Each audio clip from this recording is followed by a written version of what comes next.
Oh, geez. Okay. Yo, what's going on, guys? My name is Chandler, the Geek Slays, and welcome back to the Scuffed Ass Podcast, episode 102. Dear Lord. We're back with Bears Cool today. How you doing, my friend? I'm doing great. How are you doing? Doing all right. Doing less all right after the pre-podcast conversation we just had. Not down with that sickness. Yeah, oh goodness, that was... I didn't even scratch the surface with that, by the way. No, you're good. It's so much worse. It was great. No, I can't wait for after this is over. I'm going to send you the pictures of the Phase and Batman comics because they're fucking hilarious. Yeah, I own a comic book. It's Batman and Catwoman and someone else that gets stuck in Fortnite. I own that, yeah. and I knew that was a collab, but I didn't know FaZe Clan and Batman did a collab. That's something. Yeah. I fucked up because so they released like a singular issue, but I thought it was because there was a singular issue or there was this buy 5 thing that all had different covers. So I thought it was 5 different stories. No, they're all the same comic, just with different covers. So I own 5 of the same fucking comic right now. It's so annoying. But at least you got a nice little collection, a little collector's piece of different alternative comic covers. Yeah, a lot of people go crazy over that stuff. Right. I was gonna say maybe because it's FaZe and Batman and it might never run again, they'll be worth money someday. Who knows? Oh yeah, absolutely. If you keep them in good condition, someone will pay money for that one day. I'm sure. Yeah. It's just weird though. FaZe and Batman is just a weird concept in my brain. Yeah. DC gets weird with their collabs. They get really weird. They really do. I mean, I guess Marvel also did a collab with Fortnite, so... Yeah, they did, didn't they? Everybody's collabing with Fortnite. I saw this chart and it was like you can link everything you enjoy back to Fortnite. Dude, you literally can. Every single thing. Yeah, it's crazy. Even what we're going to be talking about today, the Minnesota Vikings and Chicago Bears, can be linked to Fortnite. Yeah, they're the guys from Fortnite. Absolutely. Oh my god. That joke is so overused and it annoys me every time. It's the guy from Fortnite. Just think one day we'll be in Fortnite. Dude, I hope so. That's not by choice. We will be forced. I was going to say, no, that's kind of a goal. I want to be in Fortnite. No, they're going to steal the identities of every person on Earth and make them into Fortnite skins. Awesome. That sounds dope. This is what the metaverse is heading towards. Yes. Absolutely. All right. So our actual topic for today is not Fortnite or comic books. We had planned to talk about the new GMs that were hired for both his Chicago Bears and my Minnesota Vikings, and what we think of them. I'm going to say let's start with Ryan Poles and the Bears, because I'm excited to hear your words, Magic Man. Okay, Ryan Poles is our savior. He is the truth. He is the only man I would go gay for. Ryan Poles will save the Chicago Bears. And that is the truth. But, okay. In all seriousness, though, I love the hire. It's a great hire. I gotta be honest, I wanted Minnesota to hire him. Not even so much based off of him as a GM. Like, I don't know a ton about any of the GM candidates. I just didn't look into it as much as I looked into the coaches. But my thought was, with Poles being from Kansas City, that would be the best way for us to get Eric Bieniemy as our coach, would be to have him sign on as the GM. Yeah, true. Looks like that's not how that's going to go. But I don't know. Oh, go ahead. I was going to say, I like Poles a lot. I read this article yesterday after the Bears had just signed him about his work with Kansas City and some of his work with the draft. Because he actually started as, or not started, but at some point he was in the scouting department for Kansas City. And he was part of the team that drafted Mahomes. He was one of the guys that was very, very high on Patrick Mahomes. And in this past year, he is the reason the Chiefs drafted Creed Humphrey. Yeah.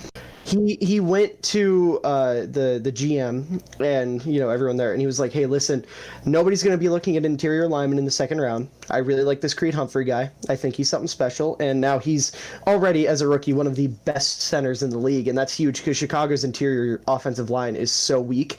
And if he is that good at identifying interior offensive line talent, then my goodness, I'm excited. Fair, valid. I'm not excited for it because I don't want the Bears to be good, as you do. On the bright side, the division's looking like it's about to be wide open. And if that happens, then I would say at least for the next year or two, Minnesota will be on top, unfortunately. I don't know if I can buy into that though right now.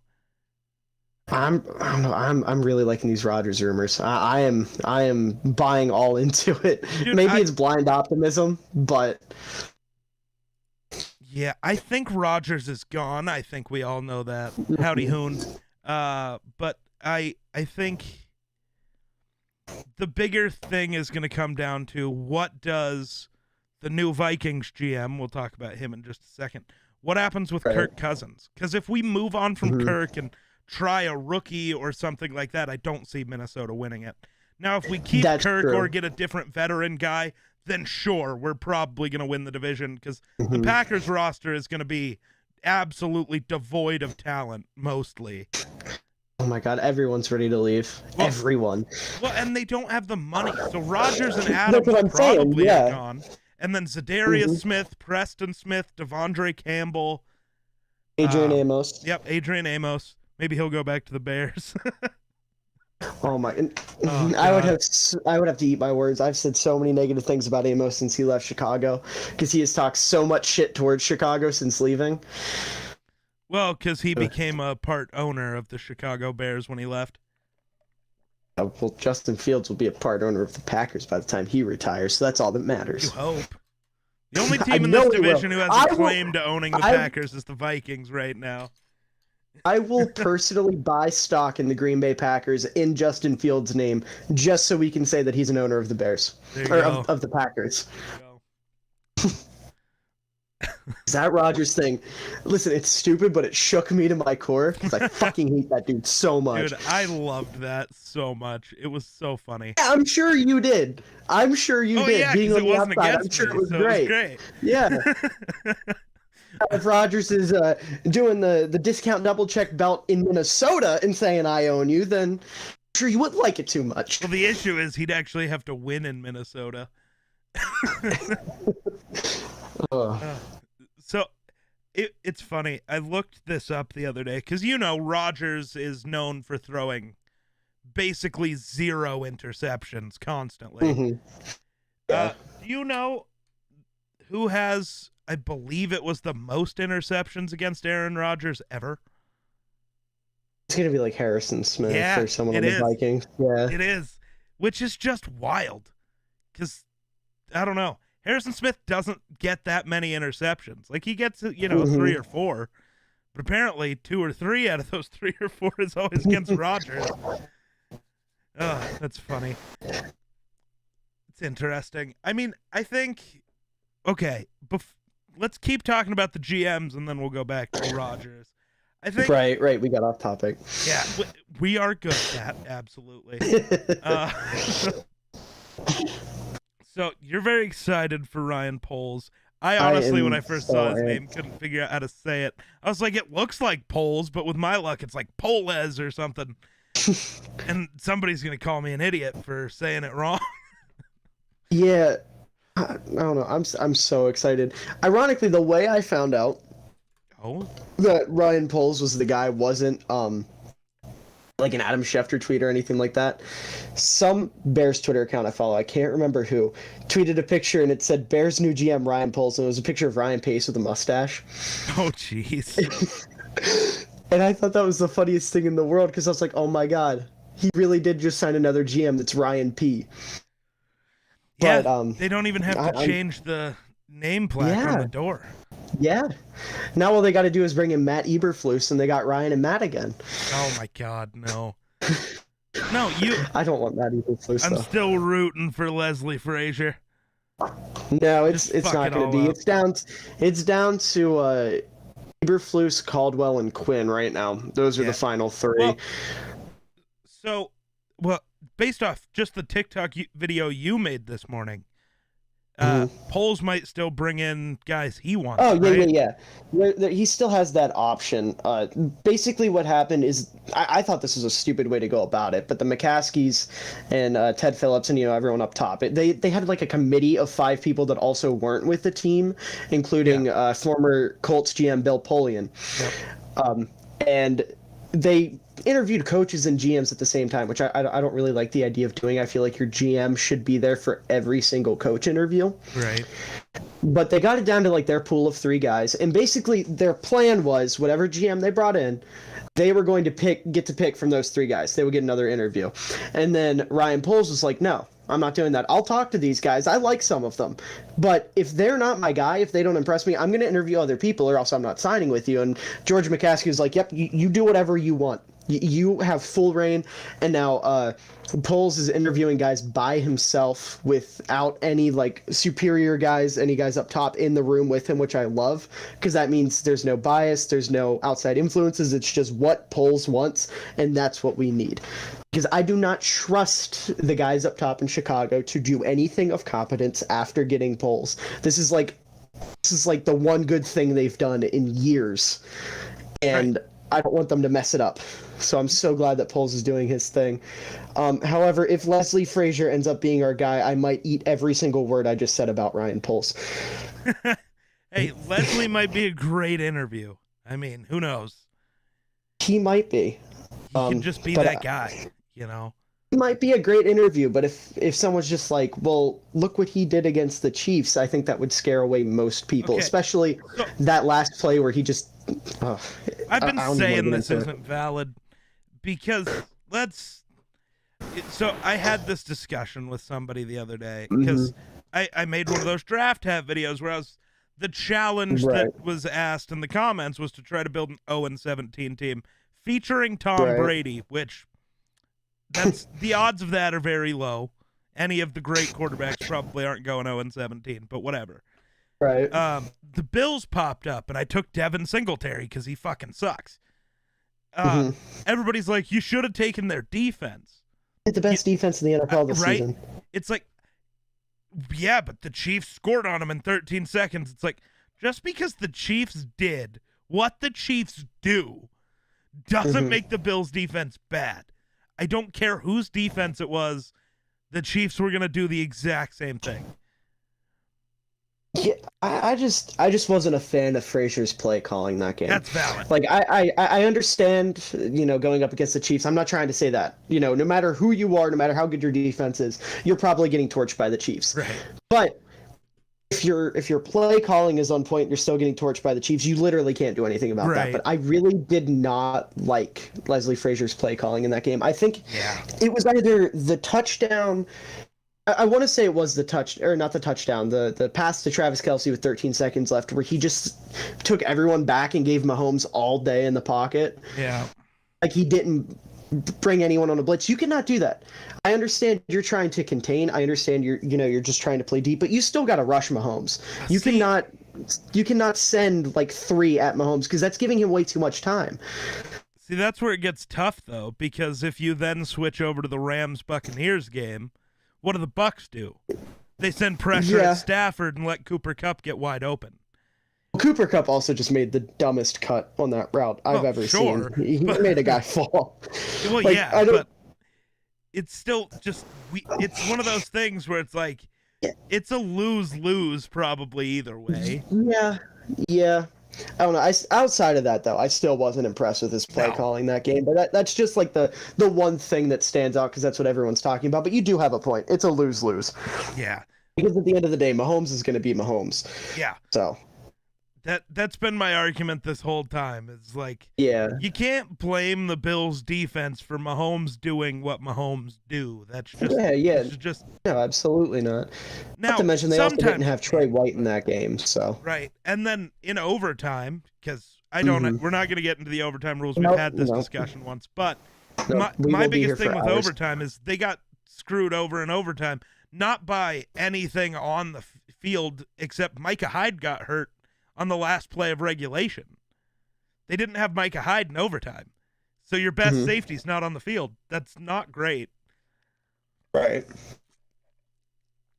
But it's Yeah, tough. Go ahead. Yeah. I was going to say my thing with Leslie Frazier as well is just this is a guy that's, known for his defense. He's supposed to be like this great defensive mind, and I hate fucking shit on him because he played for the Bears. He was on the damn 85 team. But like he was a defensive coordinator for 14 years before he went to Buffalo, or at least was working with defenses for 14 years. Yeah. And until he got to Buffalo, he never had a top 10 unit. In Buffalo, their defense is so ridiculously stacked with talent that I don't know where the divide with Leslie Frazier is scheme versus talent. And I mean, obviously, I'm not saying it's like all talent, but you don't know where the divide is. At least I don't. I really can't see it. Just because I don't know. Sorry. Go ahead. For me, with the Bills, I think this is the more impressive of where Leslie Frazier's been. Because this defense is top 10 and remained top 10 without Trey White. But, I mean, their secondary has a ton of talent. Their D-line doesn't. Their linebackers are mid. They're not great. I think their D-line and linebackers are tremendously underrated. Ed Oliver is a great football player. Ed Oliver's very good. Epineza is good, is above average. He's pretty. I think he's solid. I haven't think seen he's a solid single flash from Epineza yet. Rousseau has shown some flashes, but he's a rookie, I like so Rousseau it's too a lot early. too. I think Trey Edmonds has a ton of upside. He's not there yet. Okay. I think he's very mid right now. I've given up on his upside. He's been in the league for like 6 years. There is nothing. This is him. He has still peaked. young though. I don't care. Like he's been in the league for 6 years and hasn't improved. He's peaked. He's done. Yeah, that's fair. I don't know. Listen, I got a buddy who's a Bills fan, and he tries to sell me on Trey Edmonds all the time. So maybe part of that is seeping into my brain right now, but. Outside of him, though, I really like Matt Milano. I think Matt Milano is a hell of a linebacker. I don't know. I think that defense does have a lot of talent that kind of goes unnoticed. No, it's got up front. some good talent, but it's not. It's not the Tampa Bay Bucks, right? Well, no, obviously not. Even the Bears from a couple years ago, the Vikings from a couple years ago, the Jags from a couple years ago. I mean, yeah, it's not like some historic defense. But it was a top unit in the league for a reason. Right. I mean, I guess when you put it like that, maybe I'm not giving Leslie Frazier enough credit. And I also think the talent in the front seven, we saw how weak it was by the fact that their run defense was atrocious. Like, it was bad. Enough. Like, if they would have had to have played the Titans, they would have got smoked. Or, the Colts, who didn't make the playoffs, but if they would have had to play them. They kind of lucked out by facing the Chiefs, so both teams were just, let's let it fly and see what happens. Yeah. I don't know. Maybe I am underselling Leslie Frazier just because I don't want him to be the head coach of the Bears so I wouldn't want him to be the head coach either. I've seen how that goes. I don't. I think he's a good coordinator. I've gone on record saying that. I'm not going to say he isn't, but he's not a head coach. No, I've seen him head coach. He's not good at it. Exactly. And that's my concern right now with the Bears coaching search is I'm so scared because there's so many good names, right? There's so many guys that the Bears have interviewed that I like. Nagy just left such a bad taste in my mouth. And maybe that's not fair because Nagy was not really a good coordinator when he was in Kansas City. He was just kind of there and drew up a couple trick plays, and then the Bears were like, that's our guy. He drew up like 3 fucking pitches to Tyreek Hill, and they were like, that is our guy. That is an offensive genius. That is a mastermind. He's going to take us to the Super Bowl. And then Mitch Trubisky and the defense had to carry him. But seeing that and then looking at like all these hot coaching candidates that are offensive coordinators, which I want an offensive-minded head coach because I feel like that's what Justin Fields needs. Sure. But looking at a guy like Brian Dable, he's a great coordinator. I don't know if he's going to pan out as a coach, and that's so scary because he's like the number one guy for me right now. Right. that's just the thing with hiring coordinators as your head coach that don't have experience, and I'm just being way too cautious with it. I'm overthinking it too much just because of Nagy. But I almost like the idea of the Bears going with the guy that's coached before. I think is established. Like that's why I like Caldwell so much. Right. Jim Caldwell only had one bad year as a head coach, and his quarterback was Curtis Painter. Like you're not getting anywhere with Curtis Painter, but he took the Detroit Lions to the playoffs twice. They missed the playoffs at 9-7 one year when he was there. Took the Colts to the Super Bowl. Took the Colts to the playoffs the year after. I think he's a solid coach, and watching some of the stuff of like him in the locker room, the speeches he gives, things like that, and then hearing what he said today, he said that, sources, reports, whatnot, he apparently in his interview today said that if he becomes the head coach of the Bears, his goal is to build an offense specifically designed for Justin Fields. Yeah. He doesn't want like a specific scheme that he's already ran. He wants to build it based off Justin's skill set. And I love the idea of that. But if you're putting that much pressure on him, how's that going to work for his development? And it's just rough looking for a new head coach with a rookie or with a young quarterback. Because so many things can go wrong. I have been here before. I was here with Trubisky after the whole John Fox fiasco. And I'm so scared of that happening again. But Poles gives me hope. That's what I'm going to bring it back here. Poles gives me hope because he seems like the kind of guy that knows what he wants. He seems like the kind of guy that knows what he needs. He said he really likes Justin Fields. Everyone that has worked with him, that's talked about him recently, has raved about him. I made a tweet yesterday where somebody said that he mixes old school with new school football, and that is beautiful. That is exactly what I want. I love that because I'm very old school when it comes to football, and the Bears are a very old school team. And it is, as fun as our flashy new young quarterback is, I kind of want this team to stick with its roots a little bit, at least with the defensive side of the ball, and they need to have a strong defense, and they need to have a strong run game. And if that's not there, I don't know how far this team goes. And if you have a guy that believes in that, I love that. I'm just rambling at this point, but it's scary. That's my point. It is scary, and I'm sure you're feeling the exact same way. Yeah. So it's interesting. I tried to find Ryan Poles' contract. I don't know if you've seen it. Like what it is, like how long it is, what it's worth, whatever. Because Quessie's has already been announced. Yo, right. Jedi, how you doing? So Kwesi Adofo-Mensah, I hope I'm saying that right. I probably am not. I've been saying Adolfo. Adolfo? And I feel like that's even worse. Yeah, maybe. I don't know. But yeah, he's just finalized a 4-year, $12 million deal with the Vikings to be their new GM. GMs don't make any money, do they? No, apparently the average GM makes between $1 and $3 million a year. The top of the top make between 6 and 9. So we're paying him about average for a GM, which is not a ton.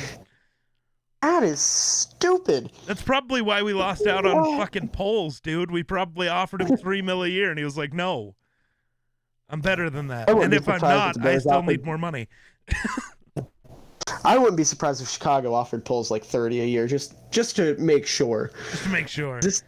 Yeah, because he interviewed like once for the Bears, and they were like, "This is our guy." Because like their little committee that they had, every single person said Poles was the guy. And McCaskey like jumped on it. Did you see the video of McCaskey picking him up at the airport? I did, yeah. People are mad at that. Yeah, just send a fucking limo, bro. Just send a limo. Well, be professional. No, the Bears are like a little family organization. Right. You know, they like to be tight-knit. And I hate that to a certain extent because that's why Pace and Nagy stayed so long. Because Ryan Pace and George McCaskey were like buddies. But I do like that to some extent because it shows that right. McCaskey likes Poles. He wants Poles. That's his guy. And it's like, listen, I want to have this connection with you. And, you know, they got to talk on the ride to Hallis Hall and all that. So I don't see the problem with it. I don't understand why anyone would get mad at that. I took over again. I'm talking a lot. You're My good, apologies. man. You're good. The Vikings have done the same thing, though, in the past. I don't know if they did it with Kwesi or not, but, like, Back in 2009 when we signed Brett Favre, who went to pick him up? He didn't even take a commercial flight. The Wilfs flew to Missouri, Mississippi, whichever fucking one he's from, in their private plane to pick him up and bring him to Minnesota. Like, that's just what Minnesota has kind of always done. I don't think they did that for Kirk, but he didn't deserve it. He's not a legend. He's just some fucking white guy. You can't look at that face and tell me it's very distinctive. Like, there's nothing there. He's just some guy. Oh. I know. Fuck Kirk Cousins. I hate it. Quessy, get him out of there, please. Yeah. See, that's another thing, too. That's another thing. Ryan Poles looked at $35 million man Kirk Cousins, rookie contract Justin Fields. Yeah. That's why he came to Chicago. See, I still don't know if Chicago's a better situation or not. I really don't. I mean, yeah, there's a lot of big contracts in Chicago. I know, but the quarterback situation looks better in Chicago right now, but you got the Matt contract, you got the Quinn contract, you got the Eddie Jackson contract. He who shall not be named. I want to meet Eddie Jackson one day. That was such a great Twitter interaction we had yesterday. Yeah. I just want to meet Eddie Jackson one day and ask him if he enjoys bringing me pain, me specifically. Me specifically. Because I'm like the only person that's on this hating Eddie Jackson bandwagon, it seems. And I'm not the only one. My dad has hated Eddie Jackson since 2018. Oh, like literally, like since the start, he was like, "This guy can't tackle. This guy cannot tackle." Even back when everyone was hyped up on him picking off everything that was thrown in his direction, my dad was still like, "This man cannot tackle. Why is he on a football field?" And then he stopped picking everything off, and for a little bit, everyone was like, "Why can't he tackle?" And then everyone's like, "Oh, he was in the wrong system, and he can still be decent," which I think he can, but he has to play such like a niche role in a defense, and you need so much else to be going right around him for him to succeed that it's like, why even bother? He needs to be part of a perfect storm where he can just sit back there and try to make a play on the ball and do nothing else. He's a liability. He's a straight up liability. So he's Andrew Sendejo. Yes. Who, when he was in Minnesota with Harrison Smith, the best safety of this current generation, and with Mike Zimmer, who I get it, he was bad head coach, still maybe one of the best defensive minds in football. Yeah, he could make Andrew Sendejo look like a serviceable safety, but then he leaves Minnesota, and oh god, he sucks every time. It's almost like Eddie Jackson did the exact same thing with Vic Fangio and Adrian Amos. Yeah, almost. God, I remember back then, though, the argument that I used to get in with Bears fans of who's the better safety duo, Jackson and Amos or Anthony Harris and Harrison Smith. I don't know how that was ever an argument, but East. Yeah, Anthony Harris was what Bears wanted Eddie Jackson to be. Mm-hmm. If Eddie Jackson could tackle or even put effort into tackling, it's not even that like if he was just taking bad angles, if he was trying and just whiffing on tackles, I wouldn't be as mad. Because, at least there's effort there. Someone can come fix that. But Eddie Jackson this offseason is like, tackling's easy. Anybody can do it. And now he, shies away from it. I've never seen a man go out of his way to not tackle a football player ever. And I could go on a 12-hour rant about how much I hate Eddie Jackson, but... Dude, the only play you need to show how bad Eddie Jackson is the Justin Jefferson touchdown from Week 18. I posted that on TikTok and people were defending him. I know, I saw that. I was like, it was a dead play. It was a busted play. Kirk held the ball in the pocket for 8 seconds. I don't care. You played to the fucking whistle. You had perfect coverage, and then you just stood there and watched the ball go over your head right to JJ. It was so hilarious. I loved that play. That play is Eddie Jackson epitomized. Literally. Dude. I don't care if the play's busted. I don't care how long the quarterback has the ball in your hands. You're a goddamn NFL safety. You play through the fucking whistle, whether you like it or not. You do not play up until literally the ball is sailing over your head. Yeah. Like if you would have stopped a little bit before that, it wouldn't have been as embarrassing. But he stopped literally as the ball went over his head and into Justin Jefferson's hands. Right. It was funny. God. The moment that play happened, I literally verbally said out loud, I was like, man, I don't know if you want me to use your real name on the internet or not. I but I don't was like, care. I don't man, care. David's I gonna have be it all over pissed. there. He's gonna be pissed. And then as soon as I opened up TikTok, I saw that video, and I was like, yep, I was fucking right. So many people are defending him. I just don't understand how there's a defense for that. It's the same way I feel about Kirk Cousins right now, though. Yeah. Like, he can make the dumbest decision in the world. He gets defended by every Vikings fan out there. And it's like, I get it. Because the Vikings, in a lot of ways, are like the Browns or even the Bears. We've never had a franchise quarterback. I mean, we had Fran Tarkenton back in the day. I don't count that. I never saw the dude play football. I'm not counting that for me. Like, I have never seen the Vikings have an actual quarterback. So I get it. Having Kirk is cool because he's, you know, better than anything I've seen the Vikings have, aside from that 1 year of Brett Favre. Yeah. But I don't think being mediocre is the goal. I get it. You move on from Kirk, maybe it sucks. Or we land a guy like Patrick Mahomes or Josh, an actual good quarterback. Right. You can't get one of those by just sitting with Kirk and saying, okay, this is good. Right. Yeah, Kirk Cousins is, in my eyes, the definition of mediocrity. And, like, if that's your quarterback, you were saying, we want to go, well, I guess I was going to say 9-7. We want to go 9-8 every year. Maybe make the wild card, maybe not. If we make the wild card, we're going to get trounced in the first round. And then we just start over and do it again next year. Well, it depends. Are we playing the Saints or are we playing literally anyone else? Yeah, I mean, literally, to quote a goddamn video game, it's the definition of insanity. They are doing the same thing over and over and over again. And it's ridiculous.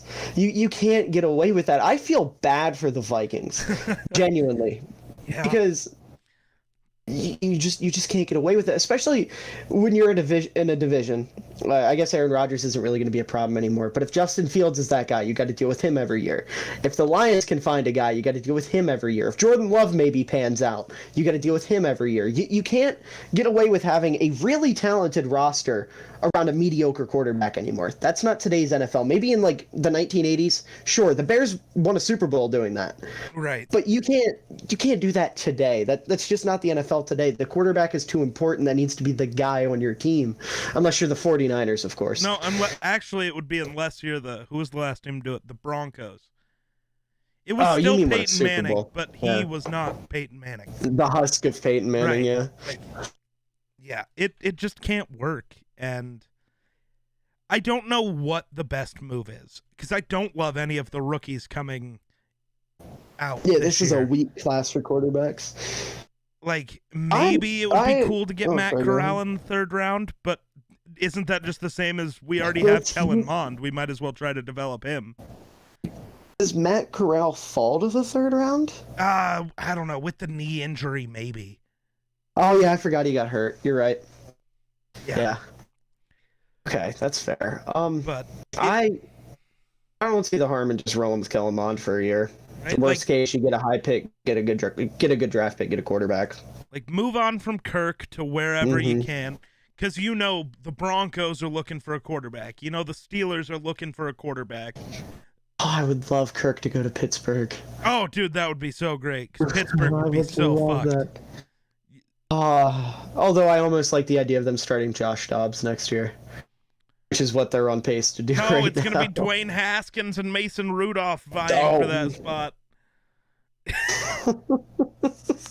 Yeah, the Steelers are absolutely getting a new quarterback. Did you just hear those fuckers we named who are on their roster? Those aren't good options. No, listen, the optimistic Steelers hater inside of me wants them to just stick with them and go with it. Oh, sure. I will tell you right now, if they end up with Mitchell David Trubisky, I'm going to cry. I'm going to buy you a Steelers Trubisky jersey if it happens. I will have to disown him. Mitch Trubisky is the only player I own multiple jerseys of, and I will have to get rid of them. I will have to disown Mitch Trubisky.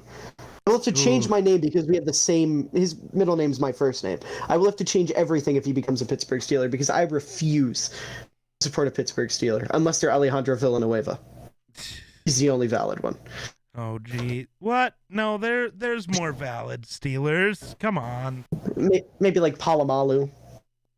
Minka Heinz Ward, Fitzpatrick maybe. is great. Yeah, but he's on the Steelers right now, so I hate him. See, I Unfortunately, liked it's him just by before he was on the proxy. Steelers, so. Yeah, when he was on the Dolphins, sure. But he's on the Steelers, so I have to hate him. I hate that team more than I hate the Green Bay Packers. Like, it is bad. That is the only team that, like, when they succeed, I feel genuine anger. So I got two teams I feel genuine anger towards: the Packers, obviously, and the Broncos. Right. Like, so I don't know if I've told you this story. I know I've said it before, but when I was younger, living where I do, I'm surrounded by Broncos fans. This is air quotes Broncos country. I fucking hated it because I like to be different. I'm a little rebel. So the first football team I ever kind of rooted for, I didn't even watch football. This was back when I was like 5 years old. But I owned a bunch of Raiders shit because fuck the Broncos. So that's why, like, this year when the Raiders made the playoffs, it was still a little bit of like, cool, I kind of have a team in this. Let's go. Go Raiders. And they lost already. Okay. Maybe next year.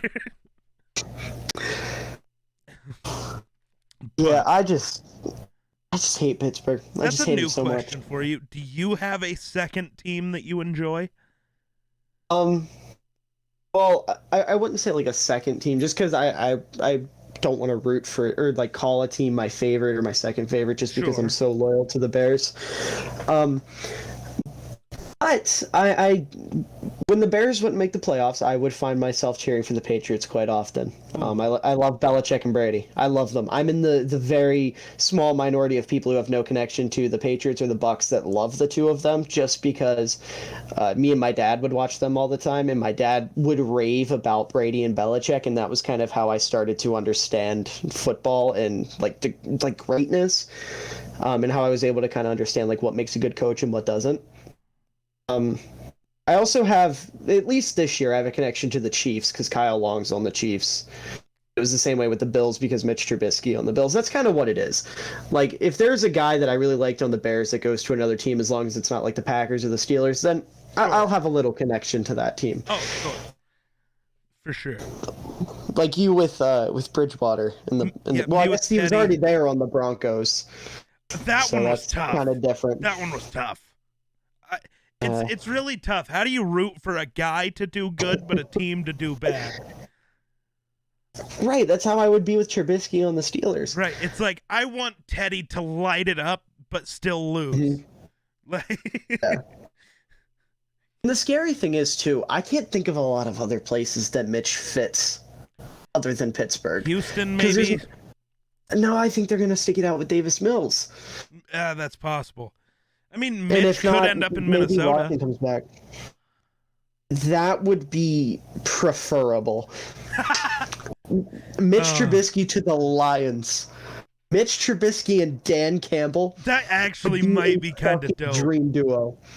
Listen, I'm going to say it now. I have a soft spot for the Lions just because of how bad they are. Sure. But I'm scared because I really like what they're building right now. Yeah. Like, I love what Detroit's doing right now. And it's like, okay, they could still be the laughingstock for like another year or two, but here in like 4 to 5 years, we might see the Bears, Lions, and Vikings duking it out for the division. Right. Which would be beautiful because Green Bay's just in the back. Yeah. Come on, guys. We still have Jordan Love. We have a chance. Yeah, I have a buddy who's a Packers fan. Anytime I talk about Jordan Love, he always goes, Jordan Love was known for his arm coming out of college. So that's always my go-to when I'm talking shit on Jordan Love, is that he sucks, but he was known for his arm coming out of college. Dude, it's one of those things with Jordan Love. He was known for his arm. It's like, yeah, that's cool to a point, but also his arm's not... You literally had two of the best arm talents ever on your team. You can't try to pretend Jordan Love's on that level. Come on. Right. Now.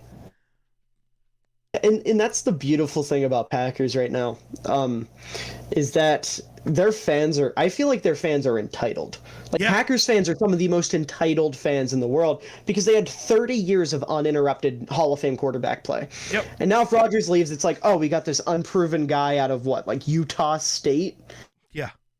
And nobody knows anything about him. He played one game against the Chiefs, didn't play great, didn't play bad. Played a half against But the that doesn't Lions excite and you. looked like ass, though.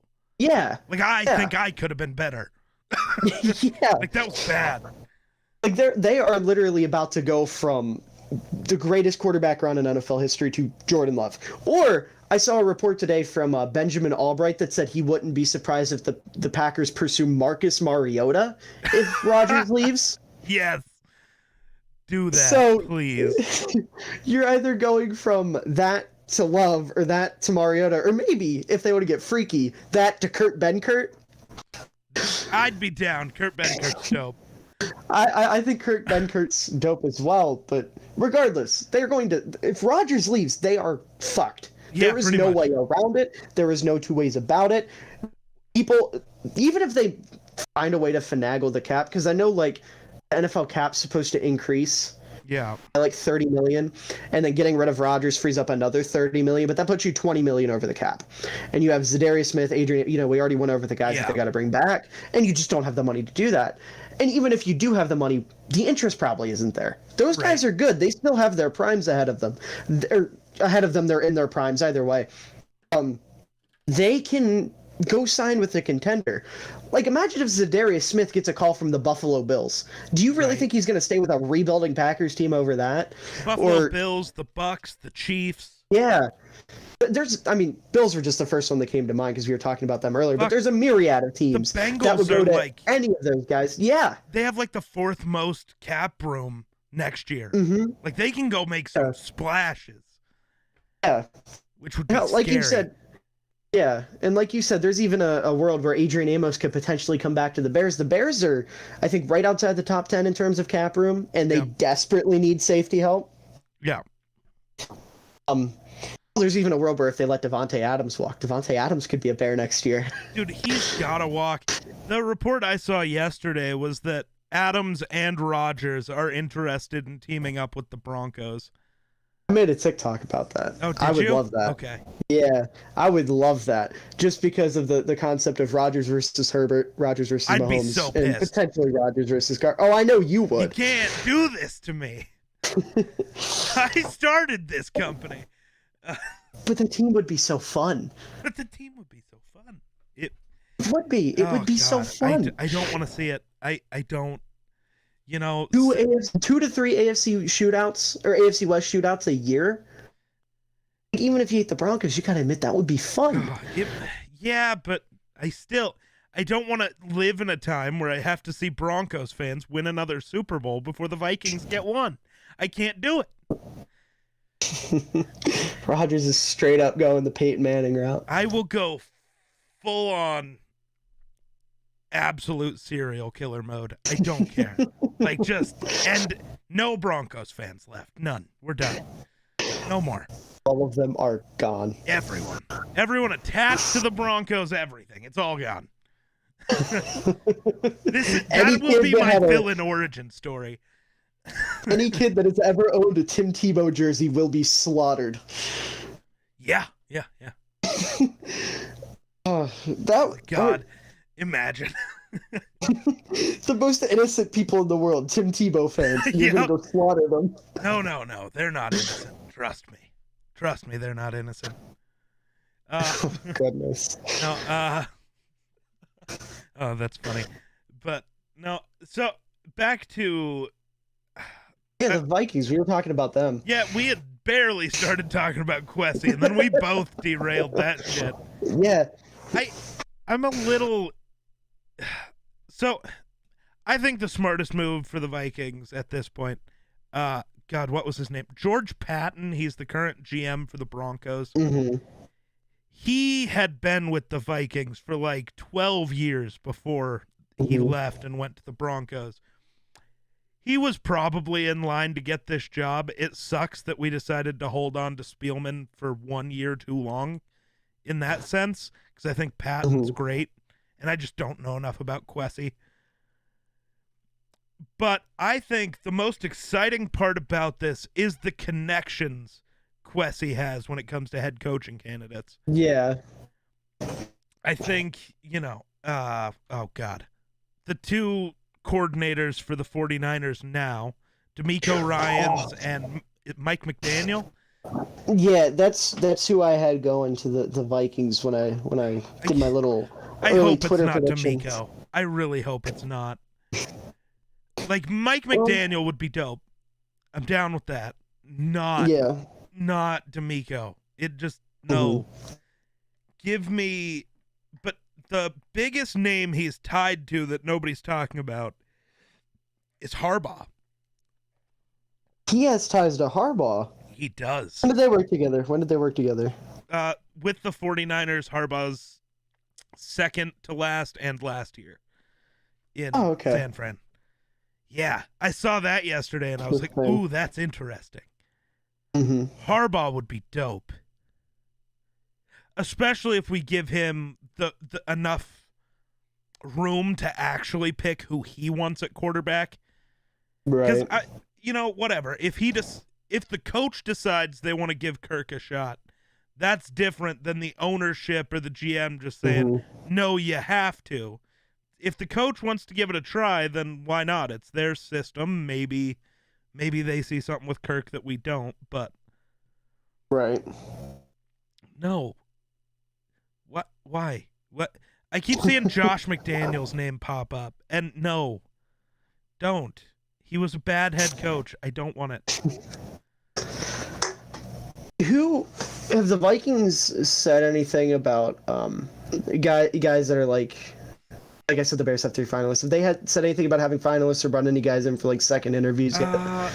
I don't believe they've said anything about any finalists or anything. I don't know if anybody's gotten second interviews. I'm going to double check real quick. Okay. So we did interview DeMeco Ryans. Mm-hmm. So far I'm just seeing first interviews, but these were all super recent. Yeah, because when I was doing, I'm going to do it like every week until coaches are filled. The prediction on Twitter, I literally had no idea what to do for the Vikings. Like, I most of the guys they'd interviewed, I either think aren't good candidates, or I think they would go somewhere else. So I was just kind of like, you know what, DeMeco Ryans, fuck it, right? Sign him in. And then right after I made that tweet, I had Brian Flores going to the Texans because of the whole Watson thing. Yep. And then like an hour later, a story came out that all of that was fake, and Brian Flores and Watson have no contact. Oh, damn. Yeah. Yikes. So I look like a freaking idiot because of freaking journalists. This was a candidate for our GM that I was intrigued by, but I also hated at the same time. Mm-hmm. The vice president of football operations for the Eagles, Catherine Raichi. I don't know how to say your last name. I'm sorry. Ooh, that would have been intriguing. A female GM. Would that be the first? No, technically the Eagles had a female interim GM in the 80s. Oh, okay. But never went through interviews, was never formally hired. She was an interim for like 2 years. She never even technically held the title. But there's never been a formal technical GM. Right. I think it would have been cool other than the fact that she's from the Eagles and is involved in them being the worst drafting team in the last 3 years. It's like, sorry, go ahead. It was one of those, is she that involved with it? Like, was it all Howie? How involved was she? But I also don't want to find out. I don't want to test it. It's nothing against her specifically. It's against the place she worked before. Right. It's like I kind of wanted it to happen because everything I saw of her, she looked like a great candidate. Other than the fact she was with the Eagles and helped pick Jalen Reagor over Justin Jefferson, I couldn't do that. No, I just couldn't do that. Yeah, that's another thing I meant to mention about Ryan Poles. Obviously, I'm not the expert on this kind of stuff, but Ryan Poles is the first black GM the Bears have ever had. Really? Which is such a big deal. Yeah, in 100 years, one of the NFL's charter franchises is the first black GM we've ever had. Ooh. Like, I think it's a little bit, long overdue. And like I said, I'm not qualified to talk about this kind of stuff, but it's a big deal. It's huge, and I love it. I absolutely love it. I think it's great that I think more than anything, it shows that the McCaskies are trying to break the mold. Actually, trying to change. Whoa. Kwesi Adolfo-Mensah is also the first black man in the Vikings history to hold the title of general manager. Interesting. I didn't know that. I literally just looked it up because I was curious. Yeah.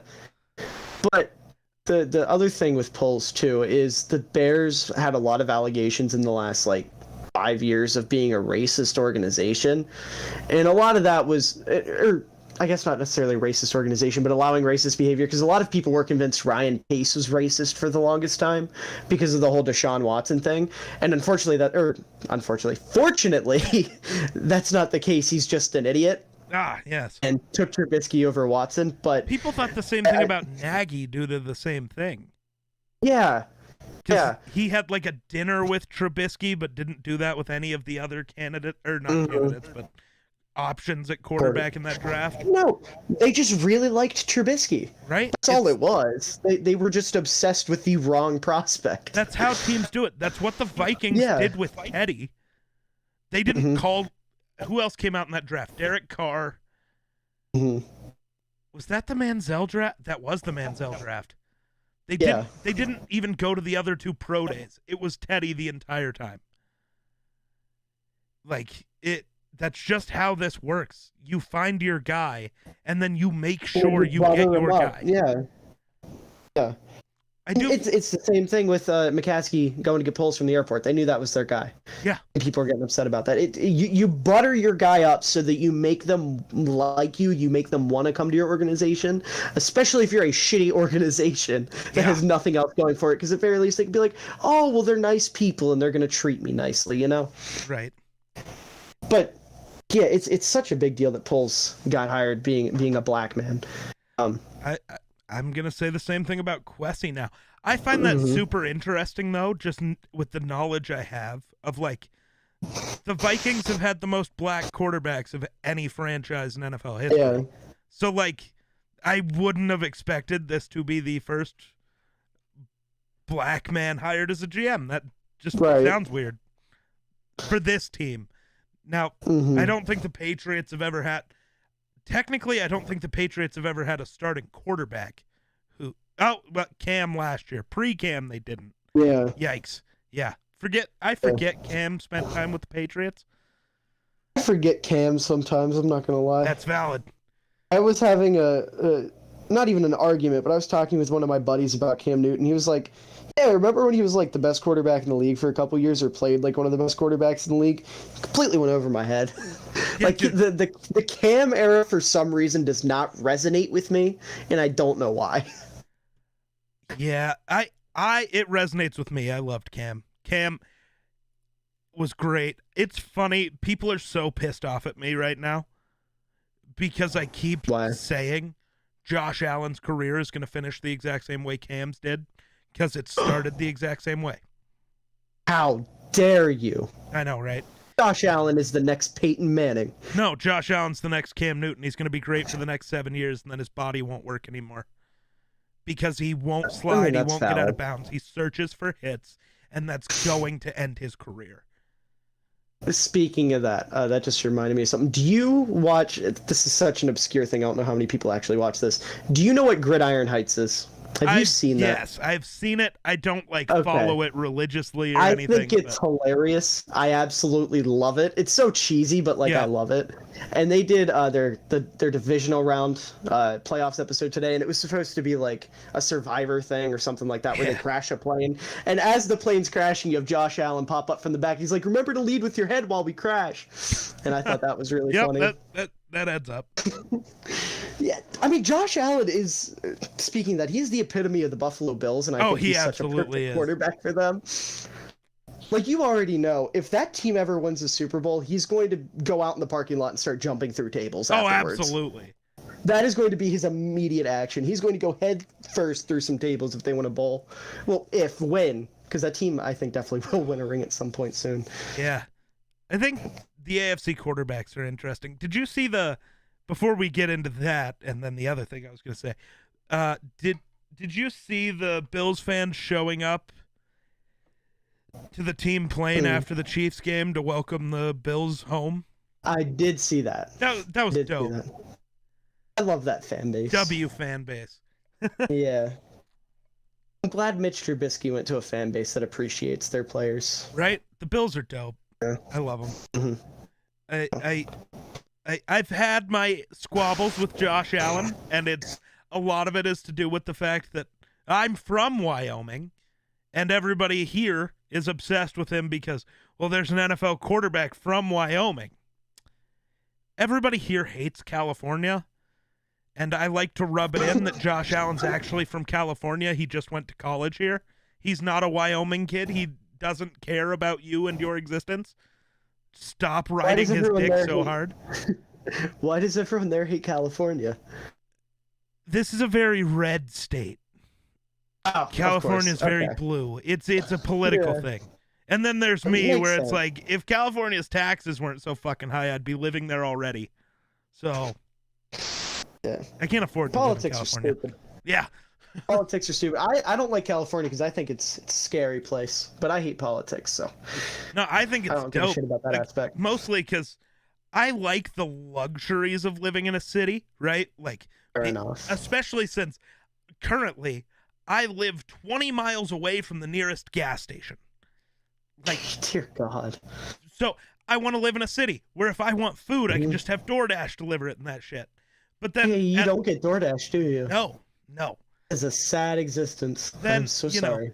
In LA, not only do you have all that, but then you have the beach right there, you got mountains right there, you got a forest right there. Like, you have the best of every world and good weather smacked into one place. And there are other things I thick dislike. Yeah, hey, that's fine. See, I couldn't live in California because of that. I'm asthmatic. It would fucking kill me. So am I, but I'm kind of down to die, so it's fine. At least I get to die happy. Eating Taco Bell on the beach. It'll be great. Fair enough. But, yeah. And then when Josh Allen was coming out of the draft, I said I didn't think he was going to be good. Not because he didn't have talent. I said he has all the talent in the world. I just didn't know if he was willing to put in the work.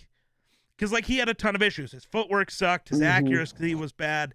He wasn't there yet. And I didn't know if he'd be willing to put in the work to get there. And he proved me wrong. And I've owned up to that. Like, he proved me wrong. He's great.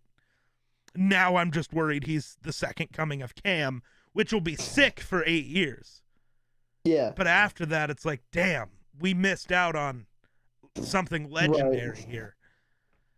I really like all the comparisons that I keep saying where they're trying to compare the current AFC quarterbacks to, like, AFC quarterbacks of the last generation. Like, Justin Herbert is Phillip Rivers because he's always going to be great, but he's on, like, a mediocre Chargers team and he's never really going to accomplish anything. And then Joe Burrow is Ben Roethlisberger, where he's kind of the third guy, but he's going to slip through every once in a while. And then Josh Allen's Peyton because he's always going to have the numbers and he's always going to look great, but he's always going to come up short against Mahomes, who's Brady, and, like, that kind of thing. No, I saw one, though, that I really agreed with. It didn't have Joe Burrow as Big Ben. No, it did. Who did it have? But then it added Lamar as somebody who, like, has all the numbers, is dope, but, like, can sneak in and get you maybe one, right? Right. Everything has to go right, but he can get you Flacco. one. Right? It was something like that. It was a Flacco or a somebody else. But then I saw somebody go even deeper, like, with some of the NFC quarterbacks. I saw the NFC one, too. But, yeah, Jimmy G was Eli, which I found hilarious. Because you're probably not far off there. I saw one that said that Kyler was Mike Vick. Ooh. I could see it. I don't really know what. Isn't Deshaun Watson Mike Vick? Actually, Deshaun Watson's Big Ben. Yeah, pretty much. Yep, there it is. Oh, God. I hope he never plays another down of football ever again. Anyways. Yeah, I'm not a Big Ben fan. I can acknowledge he was a great player, but shitty human being. Oh, I was talking about Watson. Oh. I mean, Ben still goes with that. Yeah. But.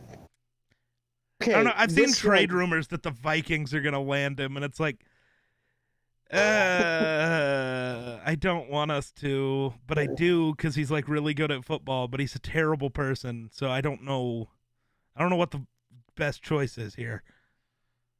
I don't know if this is the one you saw, but I pulled up the TikToks I saw earlier. They were from one of those Walter Picks accounts. I don't know if you've seen them. Yeah. Where there's like one for every NFL team, and it was the Packers one. And for the AFC, he had what I said: Brady, Mahomes, Manning, Allen, Big Ben, Burrow, Rivers, Herbert. And then the NFC, he has Eli Manning as Russell Wilson, Matt Stafford as Carson Palmer, Tyler as Mike Vick, and then Rodgers as Favre. I don't like that. Something about that feels weird. I don't like it. Manning is Russ's reasoning is the legend beater includes a great defense and run game. Palmer is the late success early pick that is reignited on a new team, which is fair. Yeah. With him and Stafford, that's fair. And Vic and Murray, the coach curse, insanely talented but limited by coaching. I don't know about that one. That one's kind of iffy. Yeah. I don't know. And then Rodgers, Favre, Packer quarterback, Hall of Fame career, 1 ring, and off-season drama. Yeah, that's valid. Yeah. Yeah, I don't know, man. It's interesting. I do love that. Sorry, not to cut you off, No, but I do good. love that all of these quarterbacks being good is making people think about the quarterbacks that were big when I was a kid, because I missed them so much. Right. Like, I'm very old school with football. I love old school football. I'm very much a defense wins championships guy. Yeah. And seeing all these new quarterbacks is fun. Josh Allen, Patrick Mahomes, all these guys are fun. I do miss the pocket passer era. I miss it so much. See, maybe it's just because I'm a Vikings fan and I've never had one, but I don't. Every Vikings quarterback basically has been a scrambler. Really. At least for as long as I've been alive. Dante Culpepper, Tavares Jackson, Christian Ponder, Teddy Bridgewater. They all could move. Like, none of them were Lamar, obviously. But they all could move out of the pocket and do other things. None of them were great at it, but they all could do it. Yeah. So, yeah. No. So I just miss Jay Cutler, man. Fair. That's crazy to say. I'm probably the only Bears fan that'll ever say that, but I miss Jay Cutler. Probably. It's so much fun. I had fun watching Cutler. I also didn't understand football as much then, so. Yeah. So, did the Bears put out statements or, videos or stuff about what? Nagy and Pace when they were fired? Like, did they hype them up and say thank you and all that stuff? McCaskey did a press conference and thanked them, and then said a bunch of really scary things about the future that have kind of gone away now because of Ryan Poles. That Ryan Poles signing completely negated everything they said in that interview. Oh, really? Yeah, because he said all this crazy shit like, we have our outside sources that are gonna really help us out. We have people outside of the organization that are gonna help us make this choice, and this is something we're really confident in, and we're really confident we can bring in the right guy. And knowing how they are, them saying we're confident we're going to bring in the right guy had me shitting bricks. Because they are incompetent, but apparently Bill Polian and the other 4 guys were like, this is your guy. But they also did like the little thank you graphic on Twitter, and they let Nagy and Pace issue a statement and things like that. But so the Vikings went full classy. Like, they put out a statement about both of them, let the guys put out their own statement, but then they assembled videos for them. The Zimmer one honestly hit me really hard. So, because right before Zimmer got there, right, we were coached by your new coach, Leslie Frazier. Shut the fuck up. And, we had went 6-10, 3-13. Right. We had an outlier winning season because Adrian Peterson decided, I'm going to show you all how great I am again, and won an MVP, and we went 10-6. Right. Got shit kicked in the wild card. Then went 5-10. So the tweet the Vikings put out, had the video and Zim talking and showing some other stuff. But the headline of the tweet just says, "You left it a much better place than you found it," which is absolutely valid. Like, we were one of the worst organizations in the league, and Zimmer pulled us at least into relevance. Like, for the last 5 years, you haven't been able to just say, oh, well, it's the Vikings, we can just push over them. That's not what it's been anymore. Right. We've been a team that at least could, in theory, beat everybody. Yeah. Yeah, I'm not even a Vikings fan, and that's tugging at my Right? heartstrings. But God. that you left it a much better place than you found it hit really hard that day. Yeah. And then Zimmer's statement was tough to read. Like, I'm going to read it because it's interesting. But, all right, I gotta find Ryan Pace and Nagy's then. Yeah, go ahead. Go ahead. So Zimmer said, "I want to thank you for your support over these 8 years. I've grown to love the people of Minnesota. It's become my home. You have been tremendous to my foundation and helping the kids of Minnesota.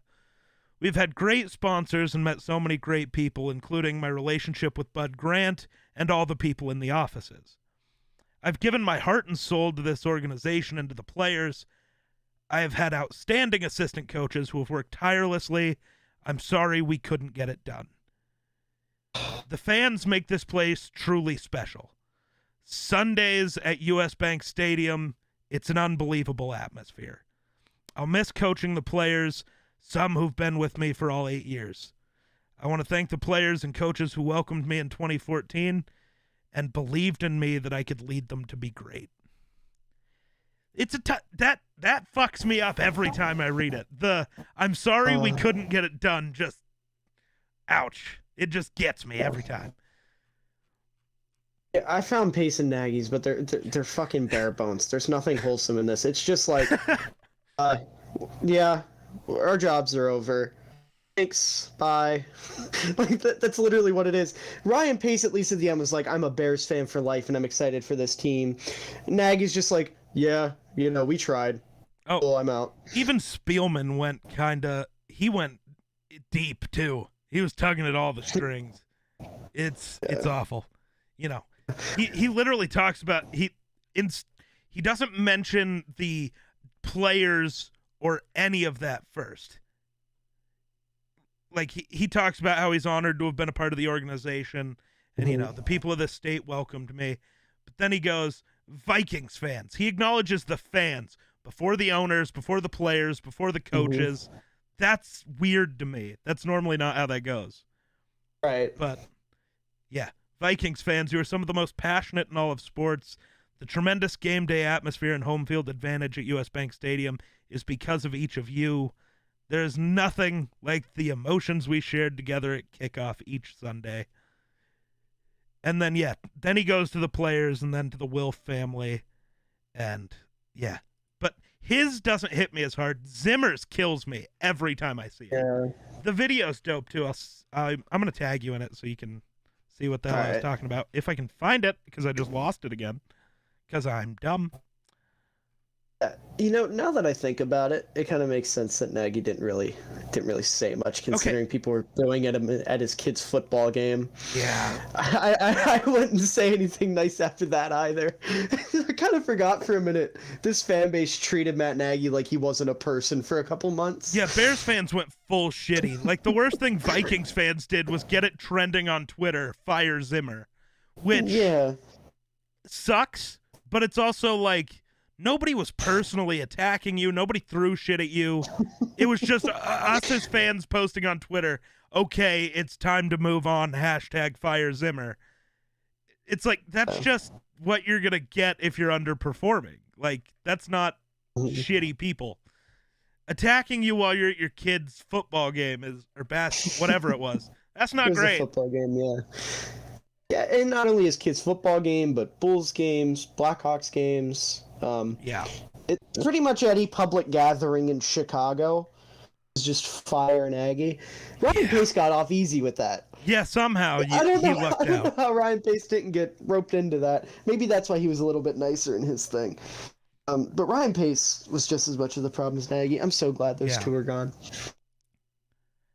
Yeah, at this point for the Vikings, I'm really pulling for Harbaugh. Because as much as I wanted, like, Kellen Moore to begin with, Kellen Moore's not going to be a good last coach. 8 weeks of the season was awful. Yeah. He's not ready. I don't want a defensive guy at all.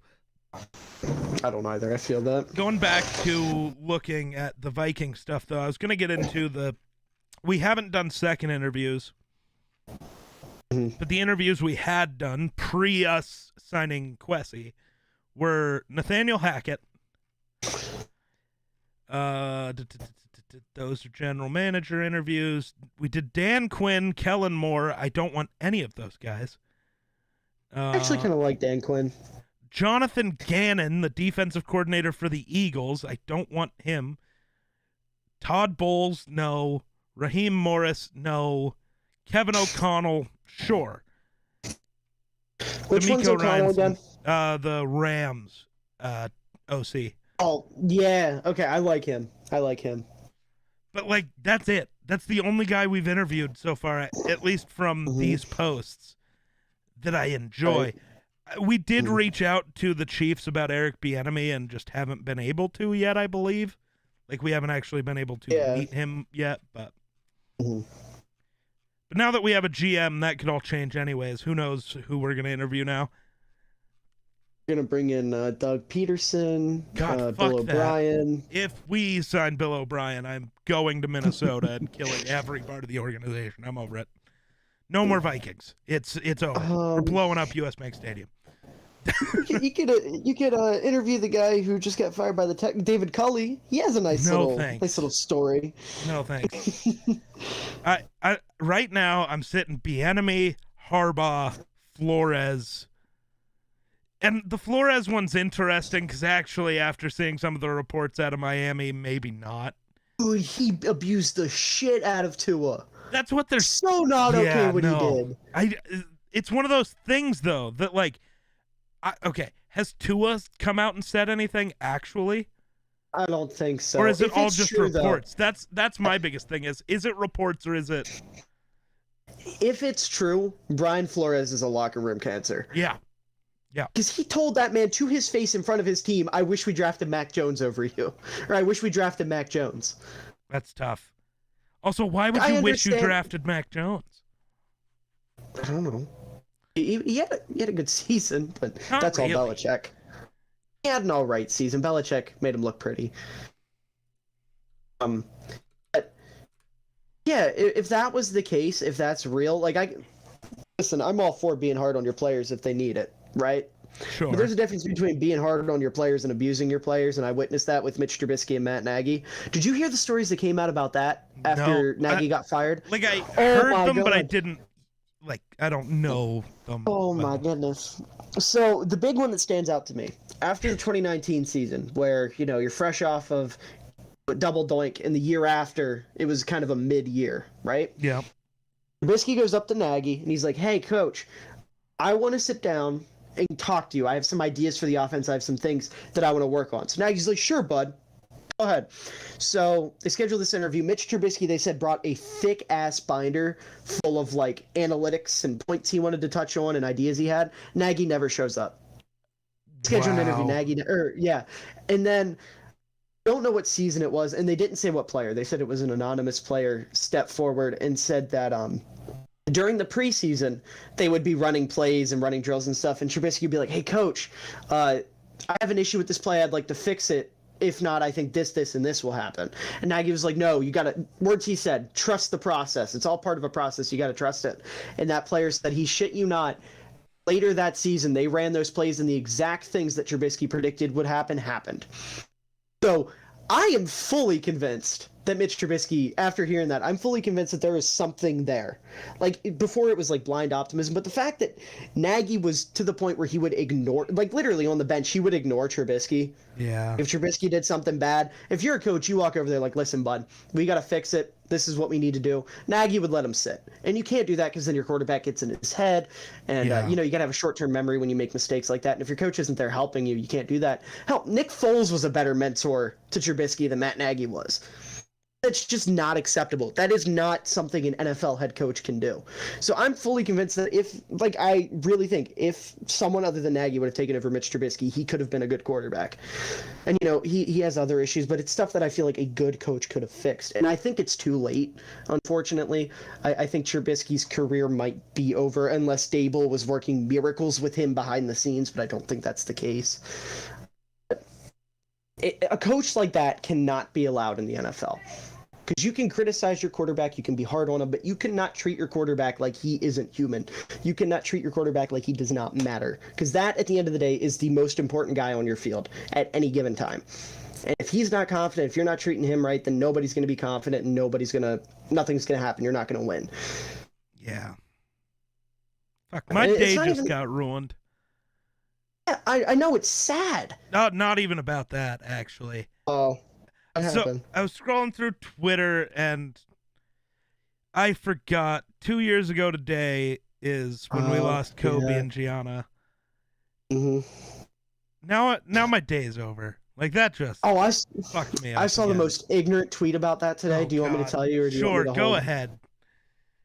Oh, Someone said the Lakers are currently 24-24 in honor of Kobe. Oh my God. Kobe would beat someone's ass if he saw them say that. Jesus Christ. You know, if it was 24-8, that would make sense. Mm-hmm. Like, that'd be cool. 24. And they have a shitty record in the name of Kobe. He would be pissed, man. Yeah, no. Oh, so have you seen this yet this morning? What is it? Joe Burrow said for the first time in his career he had to call plays against the Titans because their headset and their helmet went out. Interesting. So he was like, yeah, I had to call 3 or 4 plays all on my own. All of them worked. He's a big boy. I'm a big boy now. He's taking big boy steps, yeah. Should be a big boy and tell his offensive line to not shit the bed every 5 seconds. That was atrocious. So, who do you got? Bengals or Chiefs? Oh, I think the Chiefs are going to smoke them, unfortunately. I really don't. I really don't. I think... Well, the Chiefs don't have that good of a pass rush. Their secondary sucks. But against the Bengals, you really don't need that good of a pass rush. Doesn't matter. Their secondary's so bad, Burrow's not going to need any time. Especially since Matthews Honey Badger's not playing, I don't think. So, Chiefs are done. But if it comes down to a shootout, I'm more confident in the Chiefs than the Bengals. I'm more confident in the Bengals defense, though. Especially if Mahomes just tore up the best defense in football. If he can tear them up, I'm not necessarily too worried about him against the Bengals. I understand their defense is good, but like he just tore the Bills up. I just not too worried about that. But again, really. I do know a lot of that was because, like, here's the thing, right? When they played the first time, Travis Kelce and Tyreek Hill combined for a total of 11 catches, 65 yards, and a touchdown. Combined. I completely forgot they played earlier this year. And the Bengals won. Yeah. Oh my goodness. I get this is different. It's the playoffs. It's a little different. But I've told you, the formula for beating the Chiefs isn't hard. It's hard to execute, but to know what it is isn't hard. The Bills didn't even try to execute it. They did God knows what. But I think the Bengals are in a good spot to be able to beat them. Yeah. When you put it like that, absolutely. Like, if they can slow down either Tyreek or Kelce, they win. That's it. Yeah. And I have faith that because of Jesse Bates, they can shut one of them down. Unless Jerick McKinnon wants to have the game of his career. Unless he wants to go back to Minnesota, Jerick. We'll put it all on the shoulders of Jerick McKinnon. No, honestly, the Vikings did that once, and it didn't go too bad. I'd be down. Yeah. No, I didn't even think... like I said, I completely forgot they played earlier in the year. Yeah. Oh, yeah. It was a close one, mostly because the Bengals got blown out in the first half. Right. Like, they weren't ready. And then suddenly Joe Burrow was like, hold on. I got this. And then he had Joe Burrow so much. Dude, Joe Burrow's great. I'm pissed. Why can't the Vikings have a guy like Joe Burrow? Instead, we get Kirk, if I die, Cousins. The exaggerated swagger of Joe Shiesty is a lot to handle. It's great, though. I will say, though, I am one of the few people not not a Chiefs fan that's pulling for the Chiefs. I really want the Chiefs to win the Super Bowl this year. Why? Kyle Long needs his ring. Nah, It's the fuck only that reason guy. why. Fuck you! Yeah. That's my favorite player ever we're talking about here. It's tough because the Chiefs have Jerick McKinnon, former Viking. Right. I'm trying to think of who else has former Vikings on their It's team. Trey Waynes. Trey Waynes is on the Bengals. Yeah. Yeah. And I like Trey Waynes more than I liked Jerick McKinnon. I'm pissed Trey Waynes never turned into the guy he was supposed to, but unfortunately, the Chiefs are going to be putting Kyle Long at fullback and running fullback slip screens every play. Oh, and well, that you is lose. How they will win. No. Oh, that is how they will win. No, Logan Wilson will absolutely murder Kyle Long. No, unfortunately, Kyle Long is just better. Yes. He's just better. Listen. I don't understand how you can say fuck that guy. He is a grown-ass offensive lineman who picked the number 69 this year, so his jersey will say Long 69 on it. He's a Twitch streamer. Okay. And he's a fucking badass. All I'm saying is he shouldn't have picked the Chiefs. Apparently, he should have picked the Bengals because they're going to the Super Bowl while the Chiefs go home. Okay, well, nobody thought the Bengals were going to make the fucking playoffs this offseason. Honestly, I had the best prediction for the Bengals that I've seen anyone have so far. I thought they were going to be third. Mine was still off. I also had them in third. I have it written down here. Either 8-9 or 9-8. Which most people predicted them to get fucking 0 wins. I had them in 8-9. Which is not like, yeah, they won 2 more games than what I had predicted. But I had said they're going to be really good. I don't know if the new additions on defense are going to work out, but they might. And then I don't know if the offensive line can hold up, which it hasn't. Joe Burrow's just decided he doesn't care. Yeah. Oh, go ahead. Oh, sorry, go ahead. Oh, I was going to say that with that division, I had the Browns winning it. I thought the Browns were going to be really good this year. I had and then Baker Mayfield said, no, never mind. Yeah, I had Browns, Ravens, Bengals, Steelers. Yeah, I thought the Steelers were absolutely going to shit the bed. Me too. Ben had a little bit left in the tank. I will give him credit. He did better than I expected him to. But I thought the Steelers were going to be like a 5-win team. Same. I had them at 5-12. Yeah, I don't have like predictions. I didn't have specific records, but I did think the Steelers were going to be like a bottom feeder team. No, but it's interesting. Luckily, they were mediocre. Some of these I predicted so well, it's wild. Some I was so far off on. It's also wild. But like the Patriots, I had going 10-7, which is what they went. I had the Dolphins at 8-9, and they went 9-8.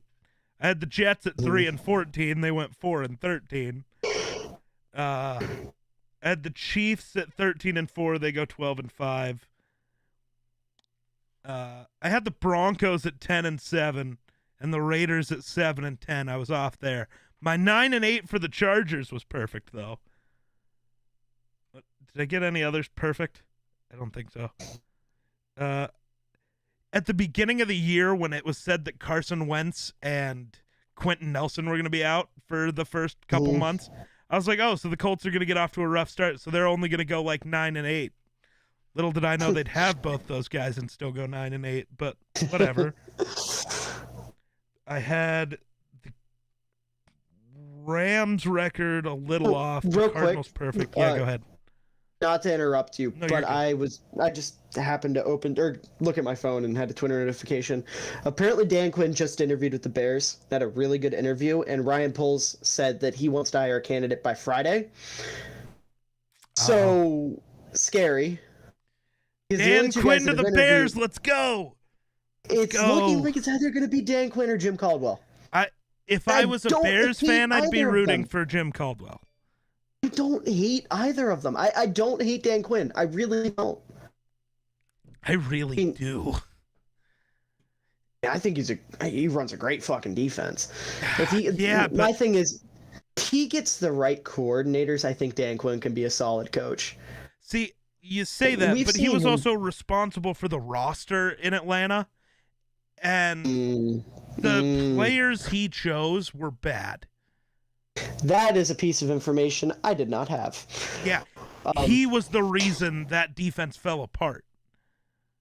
Interesting. Okay. He wasn't entirely responsible for like the whole team, but he wanted full control of the defense, got it, and made it awful. Yeah, well, on the bright side, I've been saying Jim Caldwell for a couple weeks now. That you have. I have. I really like Jim Caldwell. I don't hate Caldwell. I just don't want Caldwell, if that makes sense. Yeah. The way I look at it, Jim Caldwell, like I said, this is going to be the case for a lot of coaching candidates. If he can get the right staff, I really like the hire, because I think he's a good leader. Like, outside of like all the schematic stuff with being a coach, outside of running the offense or the defense, I like him as a leader. I like him as a motivator. I think the coaching intangibles, so to speak, I think are all there. It's just a matter of who he gets around him. And honestly, I think the Bears, if they keep Sean Desai, who's our current defensive coordinator, I don't hate it. I would prefer an upgrade. I would prefer if we just brought Vic Fangio back. That would be fucking perfect. And I don't know, but I like Jim Caldwell. I do like Jim Caldwell. It's one of those things. He's the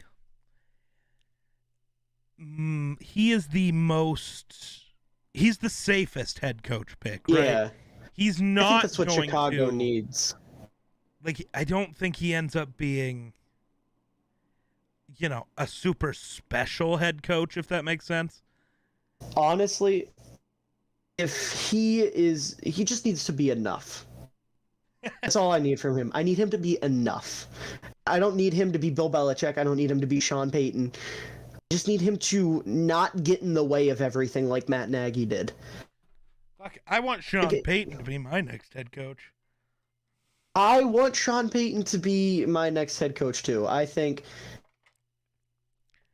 Sean Payton is wonderful, but apparently when Ryan Pace left the Saints and came to the Bears to be our GM in 2015, Sean Payton told him, don't go to that organization, it's dog shit, so that's unfortunately not going to happen.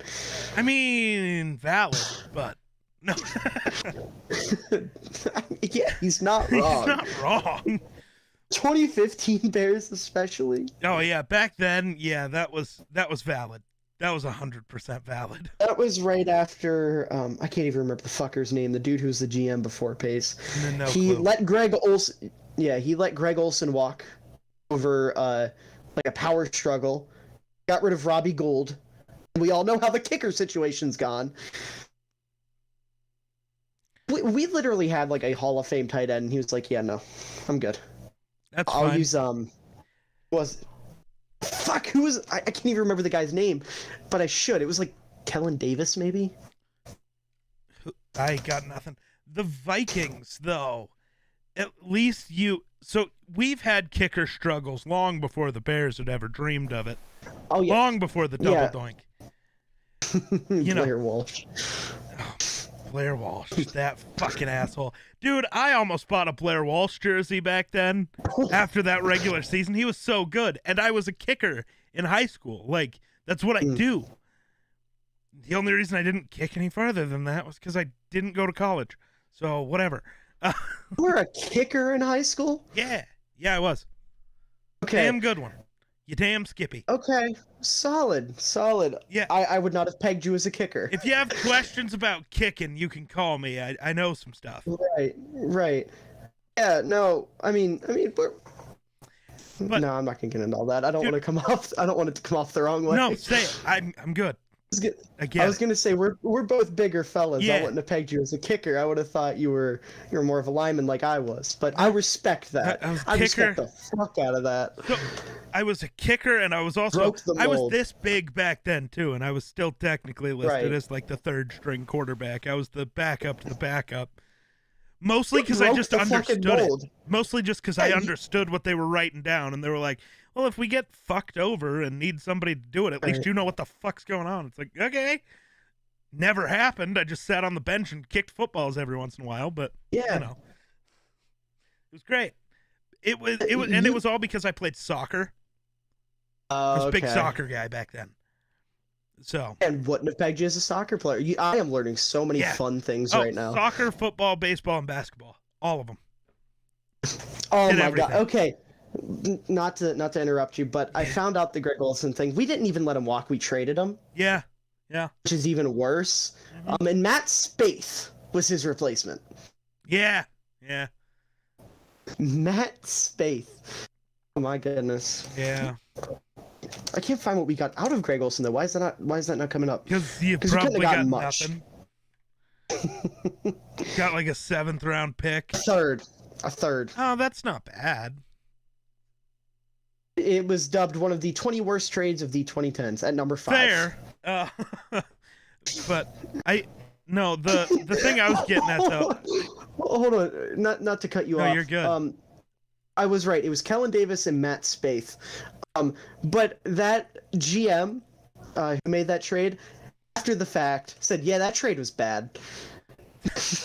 So he realized he fucked up too. But yeah, it was Kellen Davis and Matt Spaeth, and then we got Zach Miller, who I absolutely loved. I adore Zach Miller.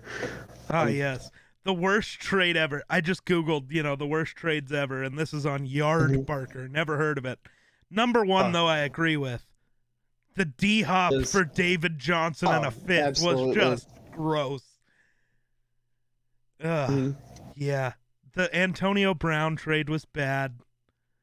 Ooh, number 3, the Bears trade up for Mitch Trubisky. That wasn't... Well, the trade was bad, but the draft pick wasn't bad, and I stand by it at the time. Bills acquire Kelvin Benjamin for 2 draft picks. Yeah, fair. Oh, the Jamie Collins to the Browns for a 3rd round pick trade was bad. That wasn't even a bad trade. I respect the fuck out of that deal. Oh, do ya? Yeah, like on paper, it's bad. Like you didn't get a lot out of it. But the fact that Jamie Collins was like complaining about his contract and Bill was like, okay, fuck you. You're going to go play for the Browns now. I respect it. I love it. Oh my God, Trent Richardson to the Colts for a 1st round pick. I forgot about that. Former 3rd overall pick, Trent Richardson. Yes, sir. I don't love any of those trades. Ah, yes, Randy Moss to the Patriots for a 4th round pick. That Raiders fans, that's tough. That's tough. What else is on here that's interesting? Oh God, these are getting old. Oh, how is this one this far down the list? That's the worst trade of all time. I know because my team was involved. The Herschel Walker trade? Yes, that is the worst trade of all time. 8 draft picks and 5 players, and those draft picks, if I remember right, turned out to be Emmitt Smith, Troy Aikman, and Michael Irvin. Like, we could have had that dynasty, but instead we got Herschel fucking Walker. The best part of that whole trade is the fact that Jimmy Johnson straight up finessed you guys in the sense that, like, there were catches to the trade, right? Kind of like the Carson Wentz thing where he had to play so many snaps and it turned into a higher pick. They were like, yeah, if these guys don't play so many snaps for you, we'll give you picks for them. And they were guys that were like solid starters. And Jimmy Johnson was like, okay. And like 3 days later, cut all of them from the team to get the picks. Yeah. That's just a badass move in my opinion. Fucked up. Sorry that happened to your team, but it's fucking badassery. That's still the greatest turnaround in NFL history. It was insane.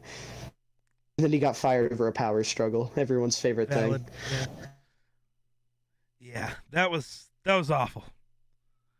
That was awful. Absolutely. Oh, that's right. I totally forgot that happened. The Browns traded up for Trent Richardson because they traded up with the Vikings. I totally forgot about that. We didn't win that trade either. We got so many picks out of it, but we got Matt Khalil, Jarius Wright, and Robert Blanton. Like, yeah, we got 3 picks out of the deal, but none of them were good. Right. I wish I could say that about the Trubisky trade, but the Niners ended up drafting fucking Fred Warner with one of those picks. They did get, what's his name in the 1st round that sucked? Defensive lineman, Solomon Thomas. Yeah. They whiffed on that pick, but then they got Fred Warner in like the fucking 4th round. So, and then one of the other picks got traded to the Saints and turned out to be Alvin Kamara. Yeah. I hate Ryan Pace. I hate Ryan Pace. This guy. Love it. And it makes me sad. Oh, God. It does. What is this? Oh, my God. Oh, the Ricky Williams trade. Right. Mike Ditka said, fuck the draft. I want Ricky Williams. Dude, he really did. See, listen, a move like that, as bad as it is, I respect it. He knew his objective, he knew who he wanted, and he went out and got him. He understood the assignment. He failed the assignment, but he understood. Yeah. I'm also biased because I can never say anything negative about Mike Ditka because that man is our Lord and Savior. Ah, yes. But oh, here it is. I can tell you who the Cowboys got out of that deal. The players didn't matter, but then they ended up trading the number 21 overall pick. It was a first rounder to the Steelers. And they drafted Alexander Wright, traded another one of the picks, drafted Alvin Harper. Where the fuck? Oh, right. It wasn't actually this trade that landed them all those players. It was this trade and then trading those picks for better picks that got them all the good guys, technically. Right. But still, without the Herschel Walker trade, the Cowboys never have a dynasty. Right. The Cowboys owe their dynasty to the Vikings. So fuck the Vikings for that. Valid. If it wasn't for us, we wouldn't have to deal with the fucking Cowboys fans we have to deal with currently. Fun fact, Bears and Cowboys have the same amount of playoff wins in the past 25 years. Fun fact, the Carolina Panthers, who haven't existed for the last 25 years, have more playoff wins than the Cowboys. Yeah, they do. Actually, most playoff wins last 30 years. I want to know. I know the Vikings are past them. Yeah, the Vikings are somewhere in the middle, I think. I think so. I don't know if StatMuse is really the place I want to use for this. StatMuse is my shit. I don't know if it's actually every time I've looked at StatMuse, StatMuse, it makes no sense. Like the other day, I was looking for who leads the NFL in touchdown passes this year, and it was like Lamar Jackson with 8. And I was like, first of all, he has more than 8. Second of all, no. Like that just, I don't know. Maybe I don't understand the site. That could be part of it. But yeah, but according to this, the Patriots have 31. Yeah. Jesus. The Packers have 17. Ravens have 16. Steelers have 16. Eagles have 14 game drop off. Yeah. Yeah. Holy fuck. So basically, the only teams with less playoff wins than the Cowboys, which this might have already changed. So wins and losses are the second column. Yeah, so the Cowboys had 3 wins. Which the Bengals only had 2 and were below them, but they have already won 2 playoff games this year, so now they are past the Cowboys. The Cowboys moved down even farther. So the Dolphins, the football team, and the Browns are the only teams with less. But yeah, the Raiders, who have sucked forever, have more. The Bears have more. The Bills have more. The Texans, who have only existed for like 18 years, have more. The Jaguars somehow have more. The Vikings are up there. The Panthers are so much higher up than you'd expect for how young of a team they are. Right. Like, the Panthers are above the Titans, the Falcons, the Vikings. But yeah, and they're tied with... Oh, they were tied with those teams I just said. Okay, that makes sense. Yeah, right behind the Chiefs, who only have 9. Because they've gotten all their playoff wins in the last 3 fucking years. Bastards. Hate it. I hate it. How long plays for the Chiefs, so I'm not allowed to say anything negative about them. You know, I kind of forgot we were recording a podcast right now. Yeah, that's happening. We've just been talking. That's it. But isn't that the podcast? I mean, kind of. Isn't the real podcast the friends we made along the way? Isn't the real... Oh, my God. All right. All right. Okay. Oh, my God. That's such a stupid question. G Fuel tweeted out a graphic of which February release is a must cop, talking about video games. And, there's Warhammer 3 Total War. At least I think it's Warhammer 3. If not, that is very deceptive marketing. Dying Light 2, Sifu. I don't know what that is, but Sifu, whatever. Horizon Forbidden West, Destiny 2, The Witch Queen, and then Elden Ring. There's only one correct answer there, and it's the one that's been hyped up for 20 years. That's a little far off. I have no experience with any of those games. Dude, Elden Ring looks so good. The director of the game is the guy who made all of the Dark Souls games. Ooh, and the guy who wrote the story is George R.R. Martin, the writer of Game of Thrones. Like, dude, holy that's shit. the game. That's the game. Yeah. Like, that is nutty. That's too many big names. I don't. Yeah, that's nuts. I don't even know what games are coming out this year. I know Lego Star Wars game's coming out. I'm very excited for that. Maybe. The Lego Star Wars saga has been teased for the last 5 years. Every year it's supposed to come out. I have no faith. We're never going to play that game in our lifetimes. I will play it. I might not do it legally. It might involve people dying, but I will play that game. Whoa, aggressive. What are you talking about? You've threatened to commit mass genocide of like 3 different fan bases in the 2 hours we've been talking. I know, including my own. I don't know what's going on here. Yeah. And actually, it was only 2, Broncos and Vikings, because, apparently I want to, there's nothing wrong with a little genocide, okay? Oh, that's a quote right there. Yeah, let's not. Nobody clip that. Nobody clip that. I don't want to see that on Twitter. I will sue. I will sue. There's nothing wrong with a little genocide. Oh, God, don't do it. Hashtag Thanos was right. Honestly, he wasn't wrong. You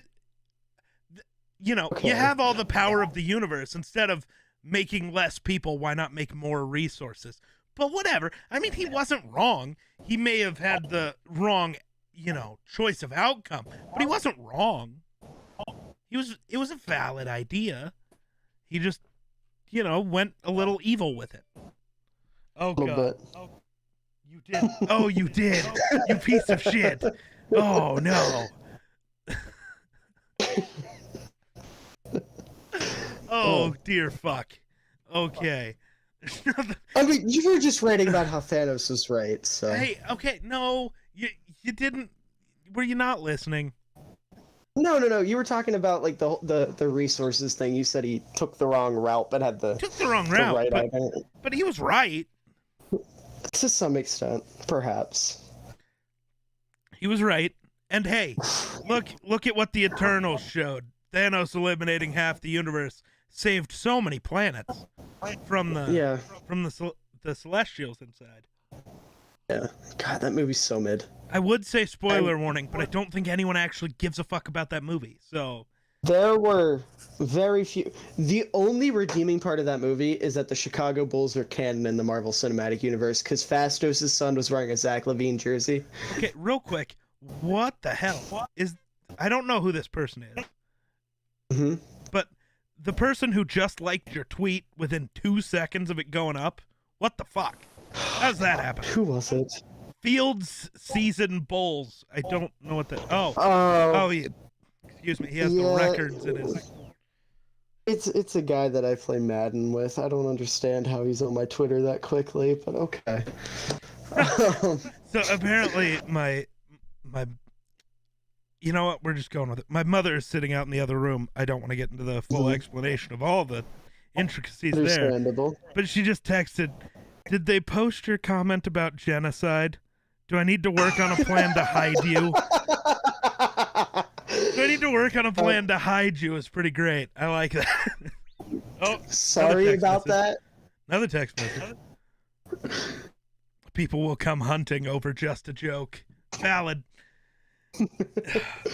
It's the internet. I'm sure somebody's gonna try to take me down because of that quote. I'm here for it. Back to bite you in 3 years, dude. If it does, I'm have to genocide you. Yeah, that's like the other day. I was trying to set up my Twitter to kind of like, be more professional. Like I got the whole business email thing going and all that stuff. Right. I was like, wait a minute, I've had this Twitter since 2018. Right. 2018, I was like a freshman, sophomore in high school. Freshman, sophomore me was very, very Republican for no reason. Okay. So I had to go through. I had to buy a fucking like tweet bot that deletes tweets, and I just put in keyword Trump, keyword MAGA, keyword God, like everything. And you were one of those guys. It was so bad. Yeah, I know. I hate myself for it. I'm sure there's stuff on my Twitter that's not great, but I genuinely don't care. I live by, like, I know none of it's like bad, right? Like, that's the thing. The only reason I delete it is because I don't know the extent of how bad it could have been. Right. Because I was a very opinionated 15, 16-year-old. Right. In the very worst way possible. Now I don't give a fuck about politics. I think they're stupid. God, but back then it was I was very much a Trump supporter. I don't know. I live in a very small town, and a lot of the people around me like Trump. So I was kind of like, oh, maybe this is right. And then I got into that whole like little Ben Shapiro phase where I'd watch him use big words and talk fast, and I thought he was the smartest person ever. So it was bad. Oh, you thought Ben Shapiro was the smartest person ever. We're learning new things about Bears Cool, and it's not good things. I have. But hey, you grew up. Okay. It's fine. Yeah, I grew up. I was a child. And now that I'm a slightly older child that's legally an adult, but not really, I think politics are dumb. Like, I have a political science class that I was in today, and I hated every second of it. And I'm proud of myself, because 15, 16-year-old me would have been fully attentive and loved every second of it. See, I stay well enough informed that I know what's going on, but it is not my goal to bitch about everything all the time. Yeah. Like, sure, if we get into a conversation, we get into a conversation, but that's, again, I not actively avoid conversations of that stuff. Right. Unless we're, like, making fun of a stupid celebrity. Like the Kirk Cousins anti-vax, if I die, I die, fuck that guy. Aaron Rodgers, fuck that guy. Right. Kyrie Irving, John Stockton, fuck those guys. Oh, my God. See, this is a tweet that's actually going to go back to bite me one day. I absolutely posted a picture of me wearing socks and sandals. And literally, that's the caption. Socks and sandals for the win. Oh, jeez. Oh, if it didn't have "for the win," it would be valid. It would be valid. For the win. For the win. For the win. For the win. I knew it would piss people off. Yeah, the first comment is just a gif of somebody saying, "Get out." Then the second one's Michael Scott rubbing his head. Like, oh, God. There's something wrong with this kid. I love responding to people making stupid comments. I've been on this kick where I've had a couple of videos get a lot of views recently.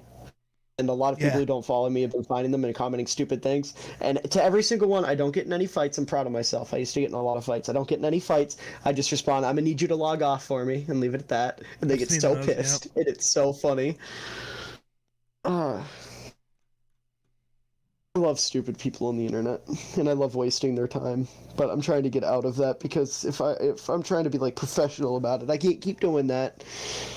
It'll make me look like an asshole. Oh, I've accepted the asshole role. I'm down. Like, I don't care.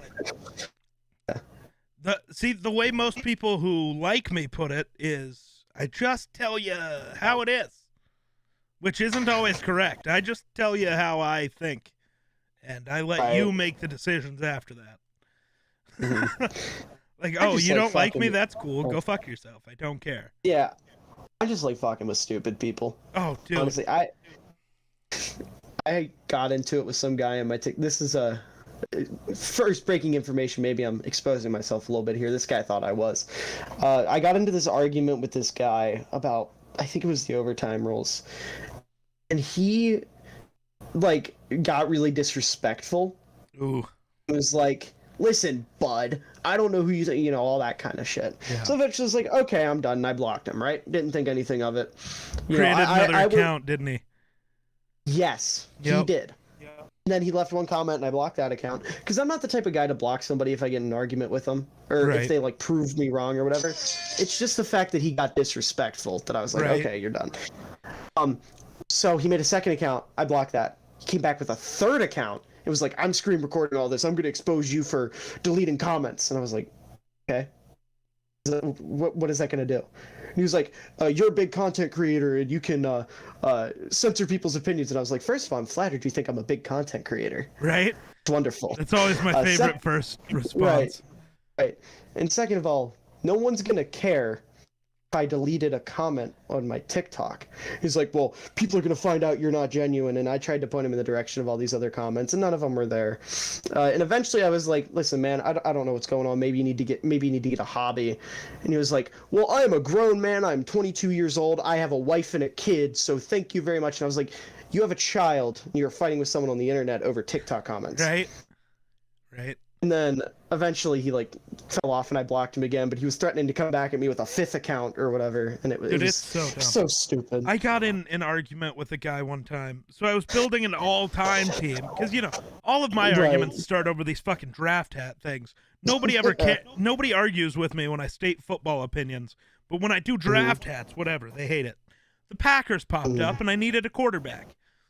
When you think Packers quarterbacks, who do you pick? Brett Favre. You pick Favre and you're wrong, and I hate it. I know. I'm saying Brett Favre because you already told me this story, and I didn't. Oh, did I? Yeah, that was fucking awful. But hey, the video got so many views because he just kept commenting. It's like, dude, keep driving up my algorithm. I love this. Let's keep it going. Keep it moving. I had an experience like that. Instead of fighting with a guy over comments, I got a bunch of like the algorithm thing. I got a bunch of comments on this one video. Or I might have told you this story already. I don't know if you know who Burns is. Yeah, you've mentioned him, but I don't remember at least everything that happened. Someone called me like a Walmart Burns because he's like a Bears fan. And I was like, oh, am I the only one that can't stand this guy because he doesn't know football?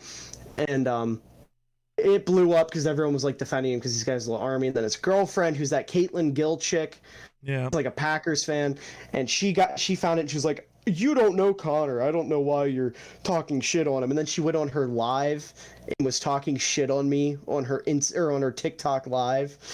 And then I got raided. And the people were like coming onto my one video. Yeah, it was a video I posted of like Matt Forte running the ball. And they were like, you're getting raided, bozo. L, we're abandoning your account, all this other shit. L, bozo. Yeah. And then eventually Burns fucking followed me on Instagram, DMs me, and he's like, hey, sorry, my girlfriend is being a little over dramatic with this whole thing. I don't really care what you said. It's fine. I was like, oh, okay, cool. So he didn't actually care. His girlfriend blew it out of proportion, but it was a whole thing. Dude, I got so much shit. So I think that's kind of how it goes, right? Like I think as somebody, when you start creating content on the internet, you realize people aren't going to like everything you have to say. People are going to have their own opinions about you. They're going to say things about you. So I think the guy, Connor, whatever, that guy acknowledges the fact that, okay, me and this dude just don't get along. It's whatever. Exactly. Say whatever you want. It doesn't matter. Not my goddamn thing. But I think some people who, this is going to sound bad, but maybe the girlfriend wasn't always into the content creation thing. Maybe she got into it because of him. Possibly. I don't know. I'm not trying to say that. She was doing it before, and it was just, everyone was just like, oh my God, girl likes football. Right. And it might be one of those things where she doesn't know that that's, like, the internet's a weird place that you have to be a part of to know what the hell's going on, really. And I just think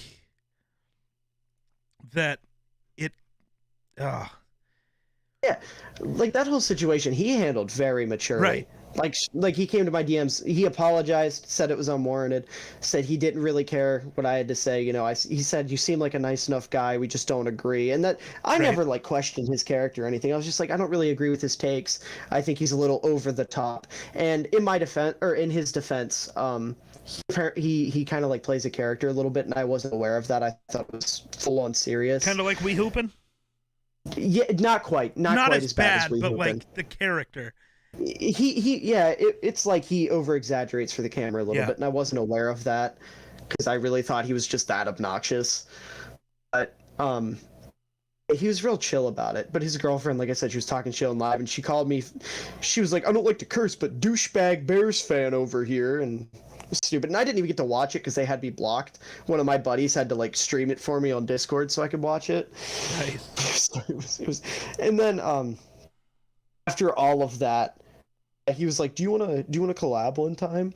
And I was thinking to myself, I have pride, so I'm like, "No, I'm good." Right? It's like, yeah, I don't want to be a sellout. I just talk shit on you in a TikTok. I can't turn around and make a video with you. That's gonna make me look bad. Well, okay, so that's where it gets interesting. You make a video talking about somebody. You can't just collab with them and pretend everything's normal. Exactly. You would have to, if you were gonna do it, it would have to be where you discuss whatever the disagreements were, right? Like, I don't know what it was about, but like, if it was me and another Vikings fan who was a huge Kirk Cousins supporter, if we collabed, the conversation would have to be about Kirk. Yeah, exactly. It would just have to be. Or whatever it is that, got started this whole thing. I still hold my opinion. I genuinely don't really like the guy. I mean, he seems like a nice guy, but I don't like his content. I don't like his takes. So I'm not going to swallow my pride just because he's a bigger creator and it's going to help me or whatever. Right. No, I'm not a sellout. I don't want to be a sellout. Even though it would benefit me a lot, especially considering I kind of want to use this to branch off into other things. Right. I'm not going to go being a sellout. That's bullshit. There's so many better ways to do that. Like, build genuine relationships with people you actually want to talk to, not some fucking... Exactly. But he's a Bears fan. You guys are supposed to get along. Right. Like, I don't care. No, I've met Packers fans that I'd rather talk to over that kid. So have I. Jake Talk Sports is one of those guys. I have a lot of respect. I spoke to him, but I've heard good things, and him being on your podcast, I've heard good things. Yeah. I've never actually spoken to him. I think he liked one of my tweets, and that's like the only interaction I've had with him. Other than he called me out the other day, kind of. He called me out without calling me out. It was interesting. Twitter beef?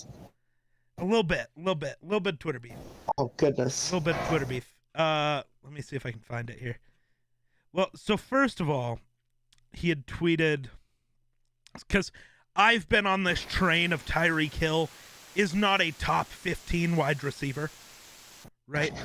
I agree that he's overrated, but I would definitely say he's top 15. I think that's a little over dramatic. No, I went through and compared him to other receivers and was like, okay, I would take these. I can't remember what the number came out to. I think there were 17 guys I would take over Tyreek. Barring my one stipulation with that has been, if you are any team that doesn't have Josh Allen, Matt Stafford, Patrick Mahomes, my brain just went blank. But like the Aaron Rodgers, the huge arm guys who can really take advantage of Tyreek's speed, he's not good. Because he's a below-average route runner, bad hands, and isn't really that shifty. Like, you can't really bubble screen him and have him make an entire defense miss the way, like, Debo can, right? Yeah, fair enough. So it's like he has to beat you with his speed, and, like, from my perspective, a guy like Kirk Cousins couldn't use Tyreek. He would be awful on the Vikings. Because Kirk doesn't have the ability to throw it far enough for Tyreek's speed to matter. Right. So... See where you're coming from, but then you see plays like he made in that divisional game where he was outrunning guys who were coming at an angle towards him from the front. Like there's no other player in football that's doing that. I do get your argument where he only works with certain types of quarterbacks, and I do agree. Absolutely agree with that. But I do think he possesses skills that are just so special that no other receiver's matching. And with that, he's at least top 15. Like I said, I do think he's overrated. Like you mentioned Debo, I would absolutely take Debo over him. Like Jake, the first tweet he put out was, "This is my official take and it will not change. Tried my best to push Hill out of the top 15. After last night, that's just a stupid take. Top 5, maybe 3, maybe 2, maybe 1. No, he's not top 3. No. But then Theo Ash, I'm sure you know who Theo is, of course, tweeted out, "Tyreek Hill unlocks plays that no other player in football unlocks. He's inconsistent, but plays like that is why I default to him as the best receiver in the league. That's my thing with Tyreek. The inconsistency knocks him down for me, but I agree. Like I said, he does things that no other receiver in the league is going to do. Right. And I've said that before. I've said he's the best playmaker in the league. Like, nobody can break a game the way he can. Mm-hmm. But also, you're going to go 5 games without him being useful before he breaks one, whereas I would take so many guys above him. But I said, just because he breaks the game open in a way no one else doesn't make him the best at his position. And Jake said it did. And if he can make plays no one else can, how can there be 15 guys better than him? But I'd like to argue DeAndre Hopkins can make plays no other guy can. Right. The Hail Murray, no other receiver is making that catch. Mm-hmm. None. So it's interesting. But then, he tried to argue with me that he was a top 3 route runner in the league. And I think that's pushing it. Because, you got Amari Cooper, you got Devontae Adams, Adam Thielen. Keenan Allen. Keenan Allen, for sure. Underrated as a route runner. There are so many guys. Like, I was like, I can straight up name 15 off the top of my head who are better. Even as a route runner, I would even take a guy like Jerry Jeudy over him. Right? Justin Jefferson at this point has proven what he is. D-Hop is still criminally underrated in that category. Mm-hmm. He's not just a hands guy, but yeah. Right. That's holy shit. We've been here for 2 hours. Okay. We've touched on everything. Yeah, pretty much. Literally I think I feel like this is a good spot to wrap this one. Before we wrap it up, get to it. There was one point I wanted to make, or not one point, one fun fact I wanted to bring up. I just saw on Twitter. Ryan Poles is 36 years old. Yeah. That makes him 5 years younger than the Bears' current starting left tackle. Oh, yeah, because Jason Peters is your current left tackle. Yeah. Yikes. Yeah. Yeah, that's valid. Ryan Poles was an offensive lineman and was signed to the Bears practice squad but never played a snap.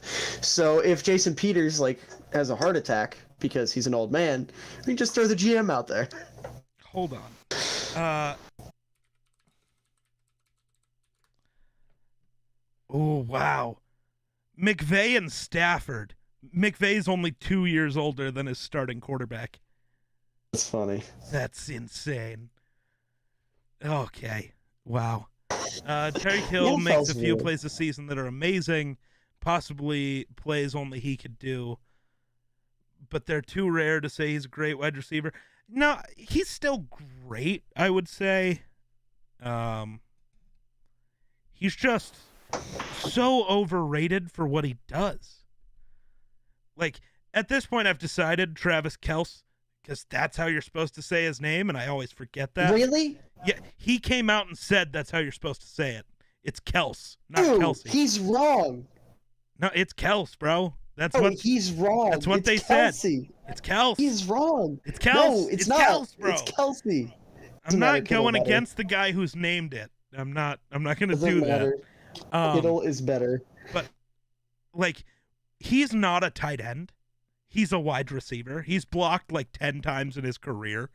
He's just a fat receiver, yeah. He's just a big receiver, which means he's the best receiver on the Chiefs. Right. And it's not really close. But, I don't know if you saw it. Patrick Mahomes talked about it, and then the video came out right after. On that final throw to Travis Kelce, I'm going to keep saying Kelce because my brain's just too used to it. Kelce said, while they were in the huddle and deciding what play was getting called, he told Patrick, I'm not running whatever route they say I'm supposed to. I'm just going to find the open spot. Yeah. And then as he's, taking the snap, you can hear him, Kelce, do it. Kelce, do it. And then he snaps the ball. They were ready.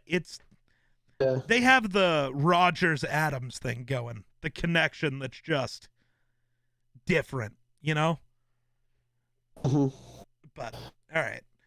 Anything else? Yeah, okay, go ahead. I was going to say, I remember in that clip him talking about attacking the seam. His, I don't know, I was just impressed by that clip. being able to read the defense like that. Yeah. I was really impressed by that. Absolutely. All right. Yeah, 2 hours is probably good. You got any other points you want to make before we wrap up here? Justin Fields will own your franchise. Nah, bro. Justin Fields will be on my franchise in 2 years when the Bears give up on him. Unfortunately, this is not Madden. And he will never leave the Bears. This is the Bears we're talking about. There will be a statue of Justin Fields outside of Soldier Field. I will pay for it, and that is all. Him, Cole Kmet, and Kyle Long are getting statues outside of Soldier Field that I will pay for and put up myself, not with their permission. I will just be putting them up.